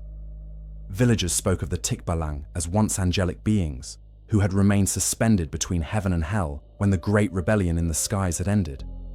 These angels fell neither completely cursed nor fully redeemed, forced to haunt the forests as symbols of unfinished judgment. Through syncretism, the myth survived, half Christian, half native, belonging to both conqueror and conquered. This transformation reveals the complexity of colonial influence on myth-making. Spanish friars saw the wilderness as a place of temptation and danger, a realm where the devil might reside. Indigenous Filipinos saw it as sacred, alive, and deserving of reverence. When these worldviews collided, the forest was redefined as battleground, salvation versus superstition, purity versus chaos. The Tikbalang became the visible embodiment of that conflict, a creature of the in-between, both feared and pitied. To colonial chroniclers, it justified moral order. To the people, it preserved memory of resistance against spiritual occupation. Folklore from the era bears traces of this dual voice. Some versions describe Tikbalangs as the devil's scouts, roaming before storms, whispering to sinners to enter the woods. Others insist they remain guardians punished for questioning the new divine order. The contrast reveals how stories became weapons of cultural negotiation. Spanish clergy warned converts against the dangers of pagan spirits. Villagers secretly preserved those same spirits within the language of saints and angels. Every new prayer carried hidden meaning. Every exorcism a coded remembrance of older gods. The Tikbalang survived precisely because it could change masks. Across centuries, art and literature recorded this hybridization. Early colonial sketches show the Tikbalang as more human than animal, often bearing the cruciform scars of conquest. Hooves polished like metal, eyes downcast. In local retellings, however, its mane still burned wild, its gaze defiant, its voice the thunder of mountains that refused to bow. It became the symbol of something unconquerable, the pulse of native belief beating beneath the weight of foreign faith. To describe the Tikbalang in this era is to glimpse a people struggling to reconcile two truths: submission under empire and survival through memory. The colonizers had brought their own monsters, dragons, devils, cherubim, but they had not expected the Filipino wilderness to mirror back stories that defied simple explanation. They found in the Tikbalang a creature familiar yet unmanageable, one that appropriated their imagery while rejecting their control. In manuscripts written by friars, the creature sometimes carried Christian overtones, standing as cautionary emblem against lust or pride. Yet even these accounts betray fascination, an unspoken awe at something that refused categorization. The Tikbalang, in resisting simplification, became an allegory for the Filipino spirit under occupation. Defiant, adaptable, impossible to silence. As colonial influence deepened, syncretic religious practices emerged, blending Christianity with animism. The Tikbalang found new roles in this spiritual mosaic. Some villages claimed that certain churches were constructed on land once guarded by these beings, and that misfortunes during building were signs of displaced guardians. In these stories, the old spirits were not defeated, but relocated, lingering beneath altars and cloisters, whispering to those who still remembered. Thus, the Tikbalang was domesticized, in appearance, but not in essence. It remained, defiantly, both protector and trickster, even beneath the shadow of the cross. One particular legend speaks of a priest who set out to bless a forest, repeatedly struck by lightning. Determined to drive away the demon, he splashed holy water on a great tree, only to hear a voice thunder back in mockery. Days later, as rain fell, the same priest lost his way in a perfect circle, unable to find his church despite walking for hours. When he finally returned, he refused to repeat the ritual, muttering of eyes in the storm and laughter in the rain. To the villagers, the message was clear. Even the servants of the new faith are bound by the old law of respect. The guardian of the forest could not be converted, only recognized. This dynamic of syncretism, resistance through adaptation, shaped not just folklore, but identity. The Tikbalang ceased to be a singular monster and became a cultural mirror, reflecting centuries of struggle between imposed belief and native persistence. Its story encapsulates how colonized peoples absorb and transform the narratives of their invaders until those narratives serve their own ends. By weaving the centaur's grace with the Anito's mystery, the Filipino imagination created something uniquely hybrid, a being of rebellion disguised as myth. Such endurance reveals the resilience of oral tradition. Even as the Spanish language penetrated deep into local dialects, the creature's name remained proudly indigenous, echoing older linguistic roots. To speak of the Tikbalang was to assert continuity with ancestors, to acknowledge that faith need not erase heritage. It survived where temples fell and manuscripts burned because it lived in memory, in story, in the breath of those who passed its legends beneath colonial ears that did not understand. Every whispered retelling was an act of quiet defiance. By the late colonial period, the Tikbalang had become ambiguous, even to storytellers. Some saw it as spirit punished for pride, others as symbol of freedom unjustly condemned. In religious plays written during the 18th century, it appeared both as servant of darkness and tragic figure, longing for redemption. The contradiction itself became the point. The creature's duel mirrored the moral confusion of a people caught between two worlds, one ruled by the iron of empire, the other by the unseen majesty of their ancestral forests. In the Tikbalang's divided form, Filipinos found their own reflection. Ultimately, the fusion of Spanish and native influences did not destroy the old mythology. It transformed it into something enduringly complex. The Tikbalang of post-conquest folklore no longer belonged solely to ether or jungle. It had become metaphysical, straddling heaven and earth, sin and sanctity, memory and reinvention. It carried within it the echo of conquest and survival alike. By absorbing the language of the invader, it ensured that its silence could never be absolute. Even now, when rain moves through forgotten trees, the creature's shadow seems to remember both chant and prayer. As if, within its laughter, the cross and the spirit still negotiate their truce. Translate. For every written chronicle of myth, there are 100 unrecorded voices murmuring through the countryside. The story of the Tikbalang does not live in books or archives alone. It survives in human memory, woven into evenings by firelight, carried through generations by those who refuse to let the forest fall silent. Each village has its version, different in detail, united in tone. These are not mere tales meant to frighten children, but living records of encounter, testimony, and awe.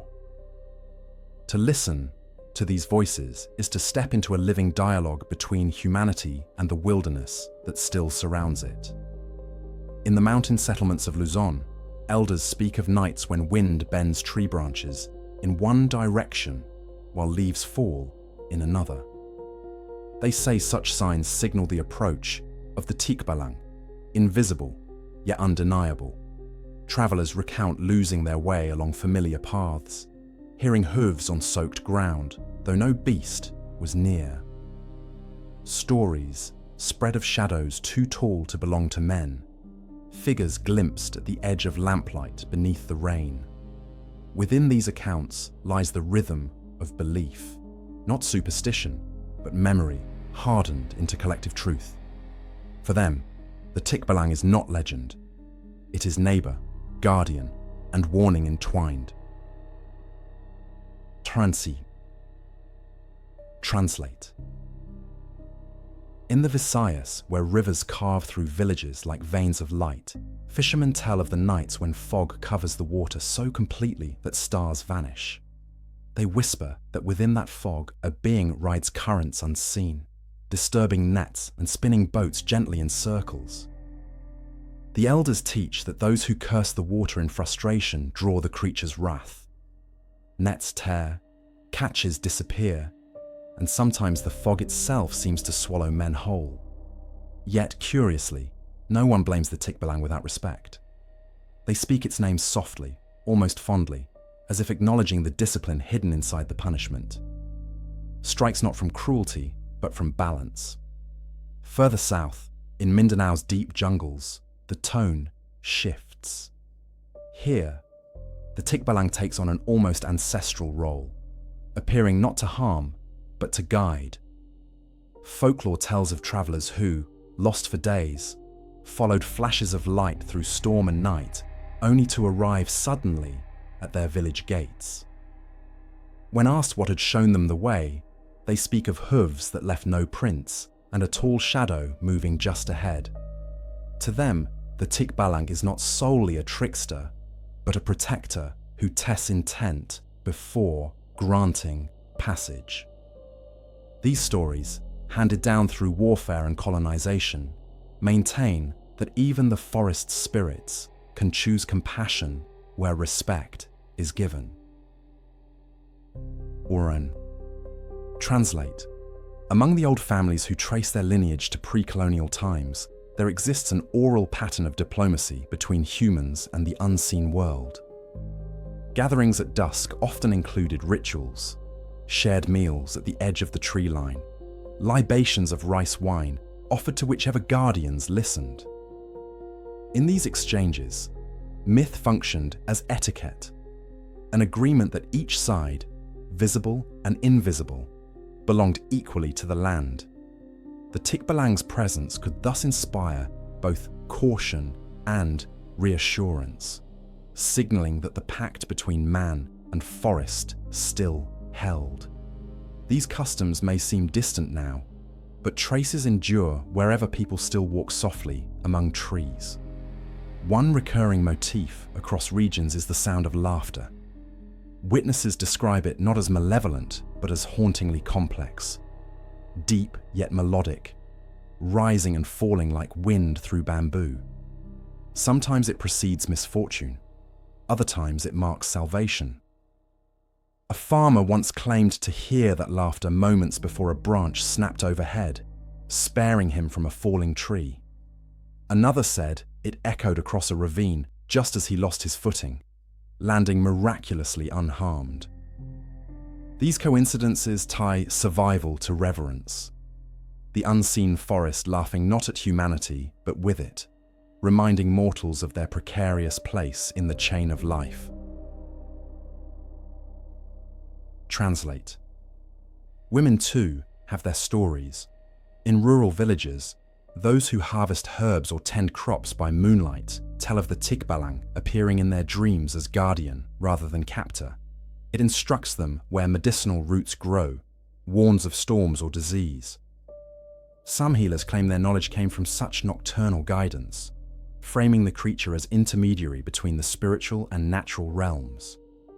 These visions are treated not as hallucinations, but as inheritance, a trust passed through maternal lines. Through them, the forest's intelligence speaks in forms human enough to recognize yet distant enough to inspire reverence. The colonial era may have blurred the creature's image, but folk testimonies restored its balance. Even where the church condemned forest beings as demons, villagers continued invoking them quietly, blending Christian prayers with older invocations. On moonless nights, it was not uncommon to hear someone whisper short blessings before traveling, a merging of the rosary's rhythm and the ancient chants that predated it. The Tikbalang, they believed, did not object to these new names for the divine. It simply listened, assessing sincerity more than theology. That adaptability is what allowed the myth to survive conquest, truth bending, but never breaking. Translate. Documented encounters from the 19th century reveal how deeply belief persisted despite modernization. Early travelers wrote of farmers refusing to clear certain groves known as Tikbalang domains, even when offered money. In some towns, wedding processions paused at the forest's edge to request safe passage. The gesture required no priest, only silence and acknowledgement.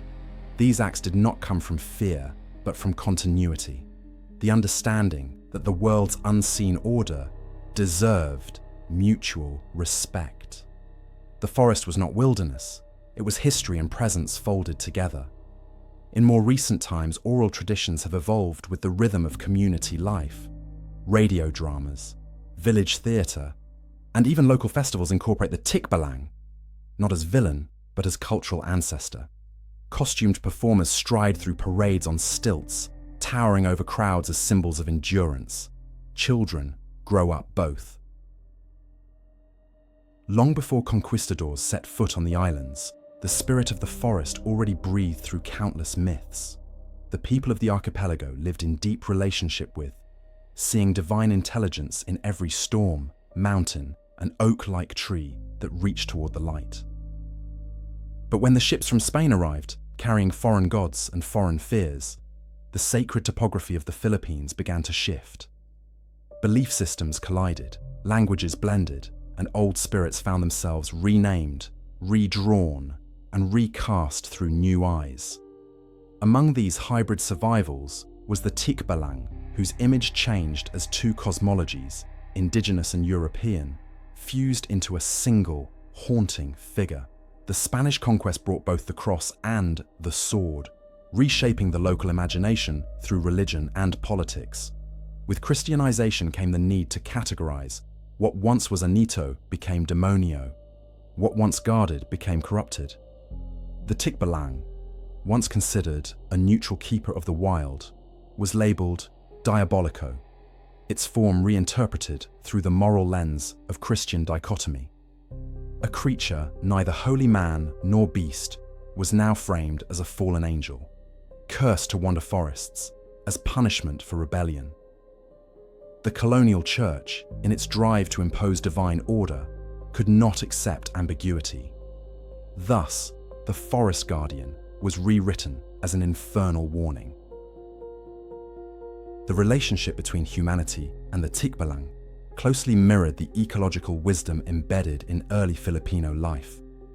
Forests were both larder and temple, their abundance balanced by rituals of gratitude. Before clearing ground or felling trees, people left offerings of beetle, leaf, rice, or blood from a rooster, tokens acknowledging debt. Failure to give thanks invited accidents, sickness, or misfortune, often described as the Tikbalang's punishment. Through this language of consequence, society maintained equilibrium with its surroundings. As danger was not random but meaningful, a disciplined response to disrespect, fear in this context served as reverence. The feeling we often seek to silence in the modern world once acted as a vital sense. When travelers entered the forest and felt unease, they understood the emotion as communication, a whisper from the spirits warning them to tread gently. This sacred fear sharpened awareness, made caution a virtue, and preserved lives. The Tikbalang embodied that fear, personified it. Its legend transformed abstract respect into a living, watchful intelligence.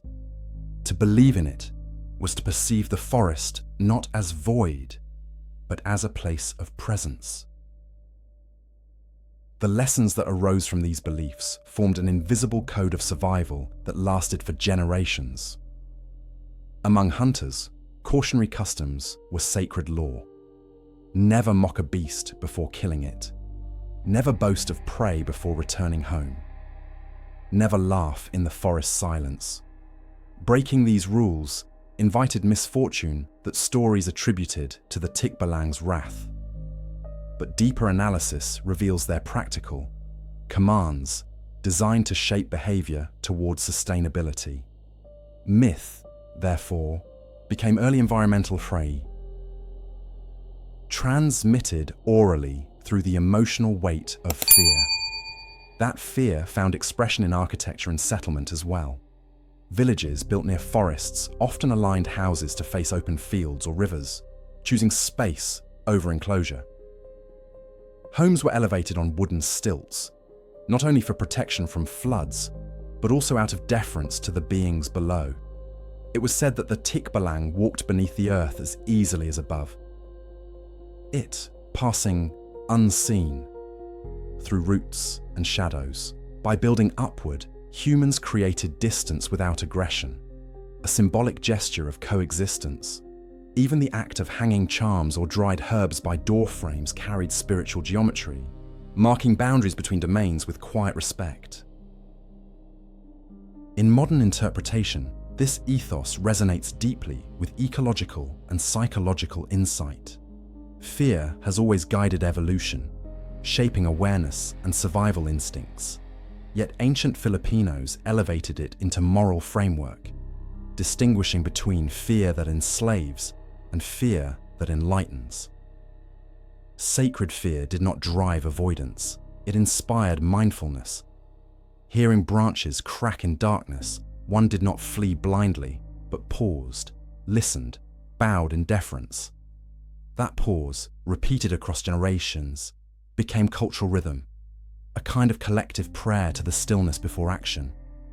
Within this framework, the Tikbalang ceases to be a monster at all. It becomes a teacher, severe, unpredictable, but wise. Stories of travelers lost and found again, of storms that cleanse rather than destroy, of laughter echoing in solitude, all serve as parables of reconciliation. Humanity's task is not to defeat the monster, but to understand what it reveals. The moment we cease to feel fear before the stories warn, we become lost in ways far more dangerous than the forest's illusions. This idea finds poetic expression in traditional songs and lullabies. Mothers sang to children about watching their steps, about listening to rivers, about respecting dark corners of the land. The Tikbalang, though unnamed, lingered between verses, a symbol of vigilance woven into comfort. By transforming fear into song, communities domesticated awe without erasing it, teaching caution wrapped in melody. Such oral expressions turned survival into culture, encoding wisdom where memory and melody converge. In the 20th century, as cities expanded and forests receded, the creature seemed to retreat with them.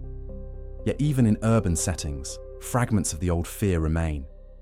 Superstitions about traveling during storms, about knocking before entering unfamiliar paths, about silence at twilight, all echo remnants of its teachings.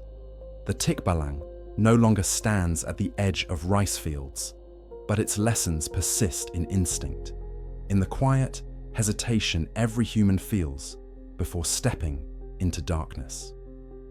Civilization has changed the landscape, but not the psyche shaped by centuries of communion with a living, watching world. In the end, the survival of the myth speaks to the endurance of the values it represents. The Tikbalang's shadow stretches across generations precisely because it aligns with something permanent in the human condition.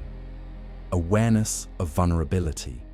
Fear, when sanctified by wisdom, prevents destruction of land, of culture, of self. The legend's endurance reminds us that safety lies not in denial of fear, but in respect for it. The people who once whispered prayers to unseen guardians knew what modern minds too often forget. That awe is the first form of understanding. Thus, the Tikbalang remains not merely legend, but lesson.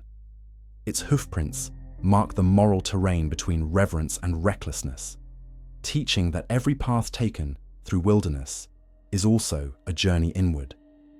To survive, one must balance courage with caution, desire with duty. In that balance lives the soul of the archipelago and the wisdom of its ancestors, a truth as enduring as the forests themselves and as sacred as the fear that keeps them alive. The modern world may appear to have little room left for spirits. Glass towers replace the canopy, highways carve through once sacred woods, and artificial lights suppress the darkness that once harbored myth. Yet, the Tikbalang endures. It endures not as a creature hunted in the forest, but as a symbol haunting the imagination, a living thread connecting ancient belief to digital consciousness. In villages, cities, and screens alike, its silhouette continues to stride quietly through the cultural memory of the Philippines. Stories once recited by firelight now flow through media, both intimate and global. Podcasts discuss alleged encounters.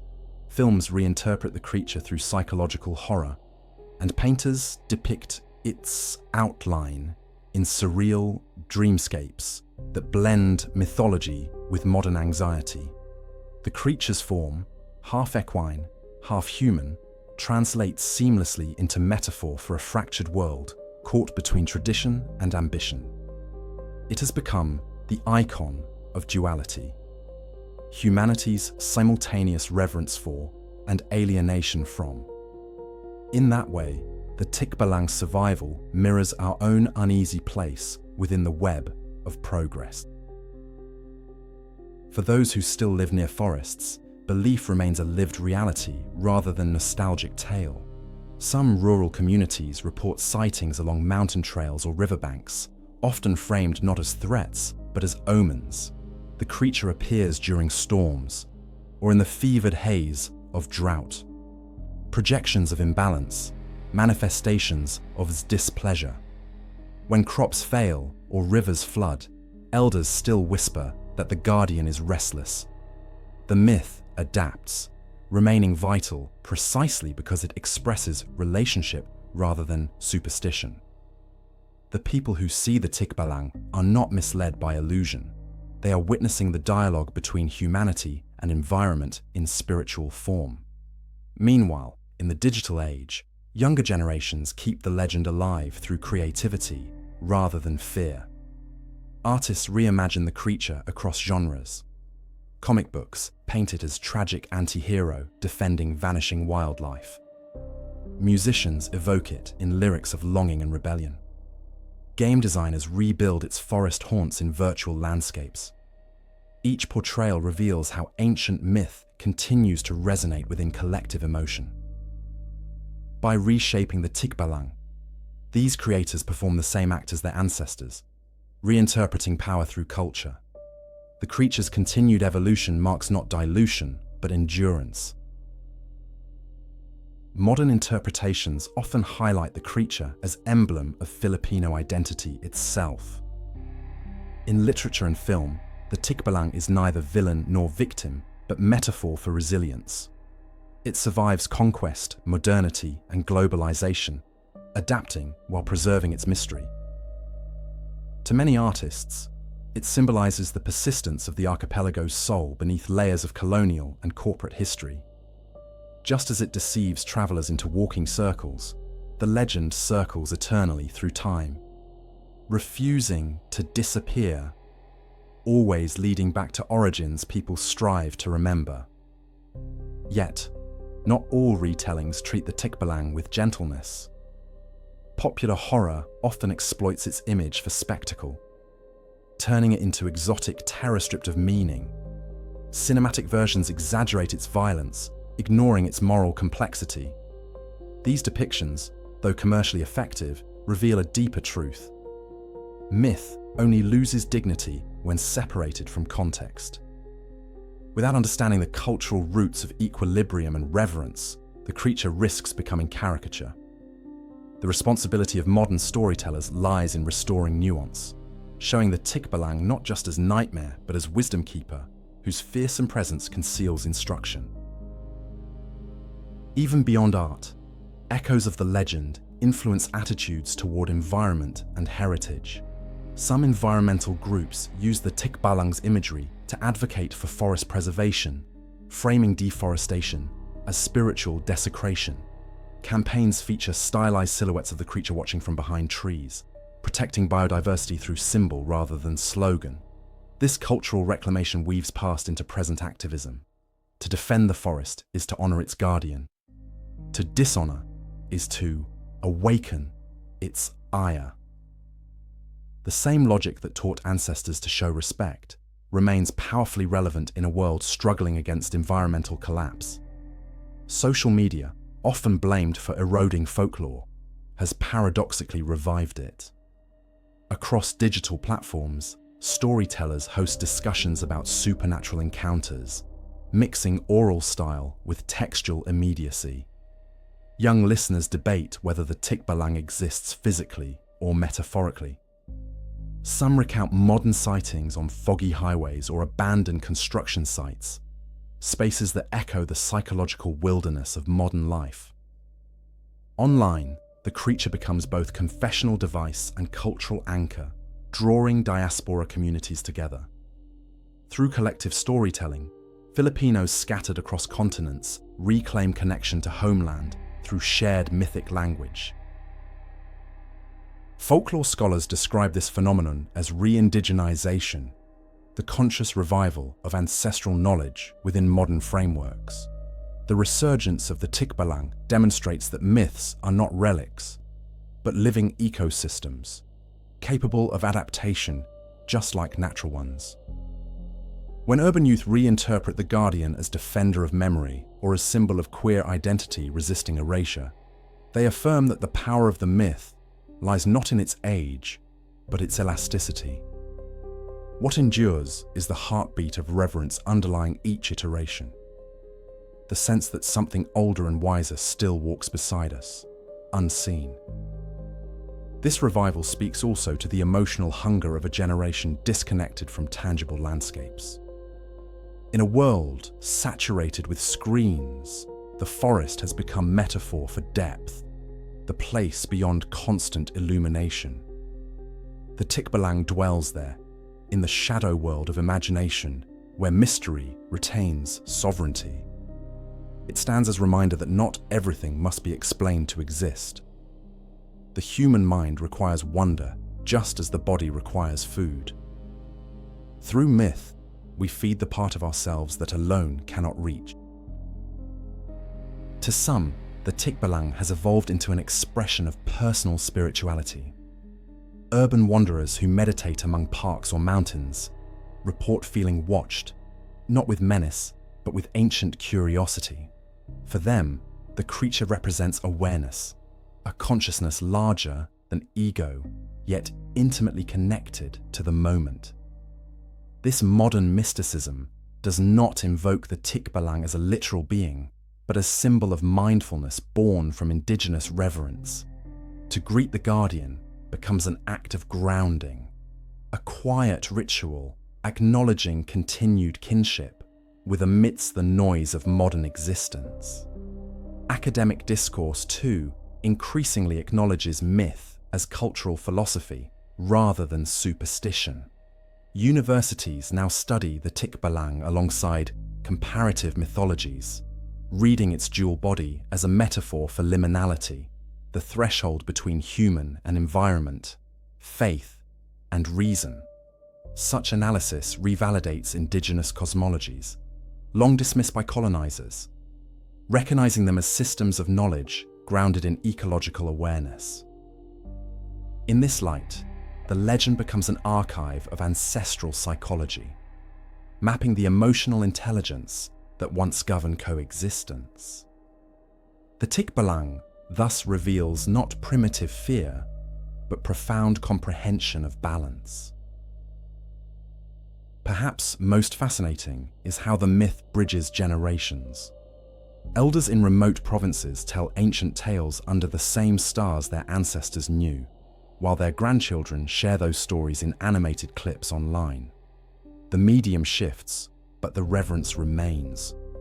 Through this continuity, the Tikbalang moves elegantly from oral culture to digital myth, proving that survival does not mean stagnation. Instead, it thrives through reinterpretation, each retelling a renewal of covenant between people and their imagination. The living legend endures because it answers needs unchanged by time. The need to belong, to fear rightly, to imagine meaning amid uncertainty. Whether as protector, monster, or metaphor, the Tikbalang continues to embody the dialogue between known and unknown. Its hooves may no longer echo through the jungle floor, but they thunder quietly through hearts and memories. Every time someone looks into a forest and feels gravity pull at their chest, a tremor of beauty mixing with dread, the old Guardian stirs again. As the 21st century presses forward, carrying humanity farther from soil and silence, the Tikbalang waits, not in superstition, but in memory. It waits in the rustle of trees beside highways, in local tales told at dusk, in art that still hungers to depict the unseen. Its endurance proves that myth is not past, but presence, a mirror showing what remains sacred even in modern light. The creature that once disoriented travelers now guides them inward, leading not through circles of confusion but paths of remembrance. And perhaps that is the truest miracle of all, that in remembering him, we remember ourselves. The forest breathes still, though the world around it grows louder with engines, concrete, and electricity. Something ancient continues to move in its depths, a rhythm as slow and deep as the pulse of the planet itself. Those who pause long enough to listen may yet sense it. The whisper of leaves shifting with unseen motion, the faint echo of hooves that never quite fade. This is the sound of endurance, of memory that refuses to die. The Tikbalang, like the very landscape that birthed it, survives as shadow and symbol, remaining long after its worshippers and accusers have turned to dust. The passage of centuries has not extinguished the creature's fire. It has only changed the way its light is seen. Where once it was a warning whispered around hearths, now it is poetry performed on stages and written across digital screens. Yet in every retelling, one truth remains. The Tikbalang represents the boundaries between fear and fascination, between reverence and control. It is the guardian of humility and chaos alike, a living emblem of humanity's relationship with what lies beyond understanding. In that unbroken tension, the legend continues to thrive. When viewed through the lens of folklore, the Tikbalang stands as both monument and mirror.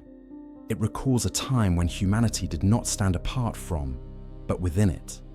A time when the world's invisible pulse dictated not superstition, but respect. Modern eyes, grown accustomed to artificial light and straight lines, may call it myth. But those who have walked too far into forests or stared too long into the green stillness know better.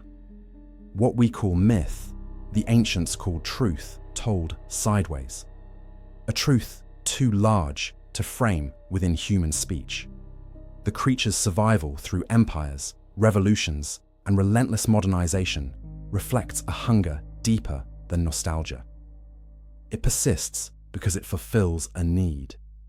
The need to believe that mystery still belongs to the world. In an age obsessed with certainties, the Tikbalang offers something more valuable.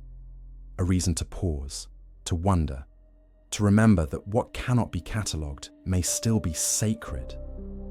Each generation, in rediscovering the creature, also rediscovers the humility that once guided human coexistence with the unseen. The Tikbalang's jewel makes it uniquely suited to this role. It belongs to neither heaven nor hell, neither holy human nor holy beast. Its body defies categories as its spirit defies ownership. That refusal to conform has always been its rebellion. Long before colonizers redefined it, long before scholars dissected it, the Tikbalang existed as living contradiction. A creature of balance, bridging the wild and the civilized, reminding all who encounter it that creation itself thrives on paradox. Through this refusal to be simplified, it has become timeless. Today, the myth resonates even among those who walk beneath neon lights instead of moonlit boughs. The modern wanderer, trapped in the labyrinths of cities, faces a different kind of wilderness. Crowded streets, endless decisions, invisible fears. Yet the lessons of the Tikbalang remain unchanged. Just as the old traveler turned his shirt inside out to break illusion, the modern soul must sometimes shift perspective to find clarity. Awareness, humility, and respect remain the keys that unlock survival, whether in forest or metropolis. The Guardian's teachings persist through altered landscapes. What makes the legend immortal is its endless capacity for reflection. Each retelling mirrors the anxieties of its era. To the ancient farmer, it symbolized Er's will. To the colonized people, it embodied resistance. To the modern citizen, it reflects ecological conscience. It contains multitudes because it springs from the same soil that gives birth to all human fear, the realization of smallness within an infinite world. In gazing at the Tikbalang, one stares into a vast intelligence that expects not faith, but mindfulness. Perhaps this is why silence continues to accompany the myths that endure. The Tikbalang is never found in crowds or temples, never approached through noise. It exists where quiet reigns, where heartbeats can sync with wind. For those who enter such stillness, understanding dawns without words. Stories are not instruction manuals, after all. They are echoes guiding the listener toward revelation, too personal to explain. The Tikbalang teaches by absence, by confusion, by awe. It speaks through the spaces it leaves empty in human certainty. If legends are humanity's collective memory, then the Tikbalang serves as its conscience, a reminder of the bond once held sacred between people and the living world. Modern civilization may have severed many of those threads, yet through myth, they are rewoven.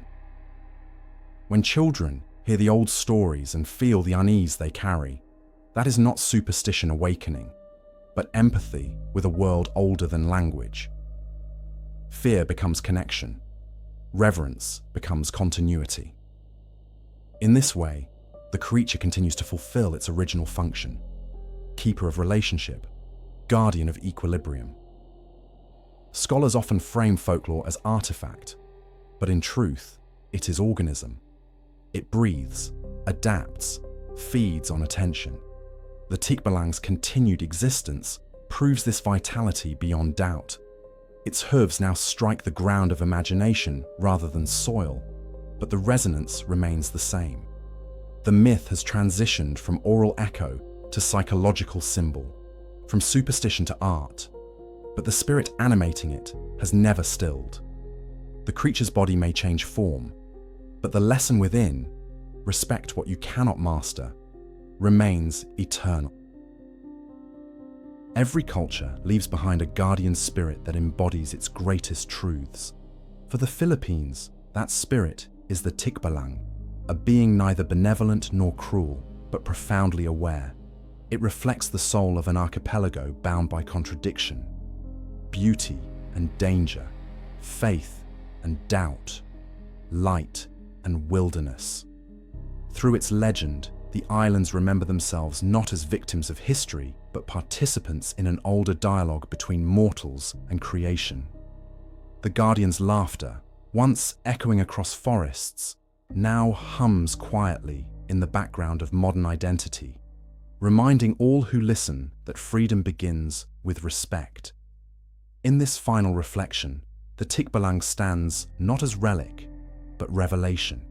Its endurance invites a kind of faith outside doctrine, the faith that wonder, once lost, can be found again. To believe in it is not to deny progress, but to enrich it with purpose. Myths survive not because they hide truth, but because they express it in forms that analysis cannot destroy. The Tikbalang continues to walk because it carries within its steps the rhythm of the human heart, searching for balance between knowledge and awe. Where shadows still gallop, meaning endures. Forests thin, cities rise, yet somewhere between them, in the quiet hour when rain falls on forgotten paths, the Guardian stirs. Perhaps it watches us wonder about its reality, amused by the irony that disbelief is the newest form of faith. Every retelling, every whisper, reawakens the connection that sustains both myth and memory. The world remains vast, the soul remains curious, and the forest, whether of trees or of thought, remains alive with unseen motion. The sound we hear is not only the Tikbalang's gate, but our own longing returning home. And so the tale circles back to its beginning. The ancient creature of horse and man, of fear and reverence, continues its vigil at the edge of vision. It asks for no worship, only awareness. When we tread softly, when we treat the world with humility, we walk in its shadow, not as prey, but as kin. There, in the delicate balance between terror and peace, between myth and truth, the Tikbalang endures. Its gallop fades into rain, into memory, into meaning. And in that sound, our own story finds completion.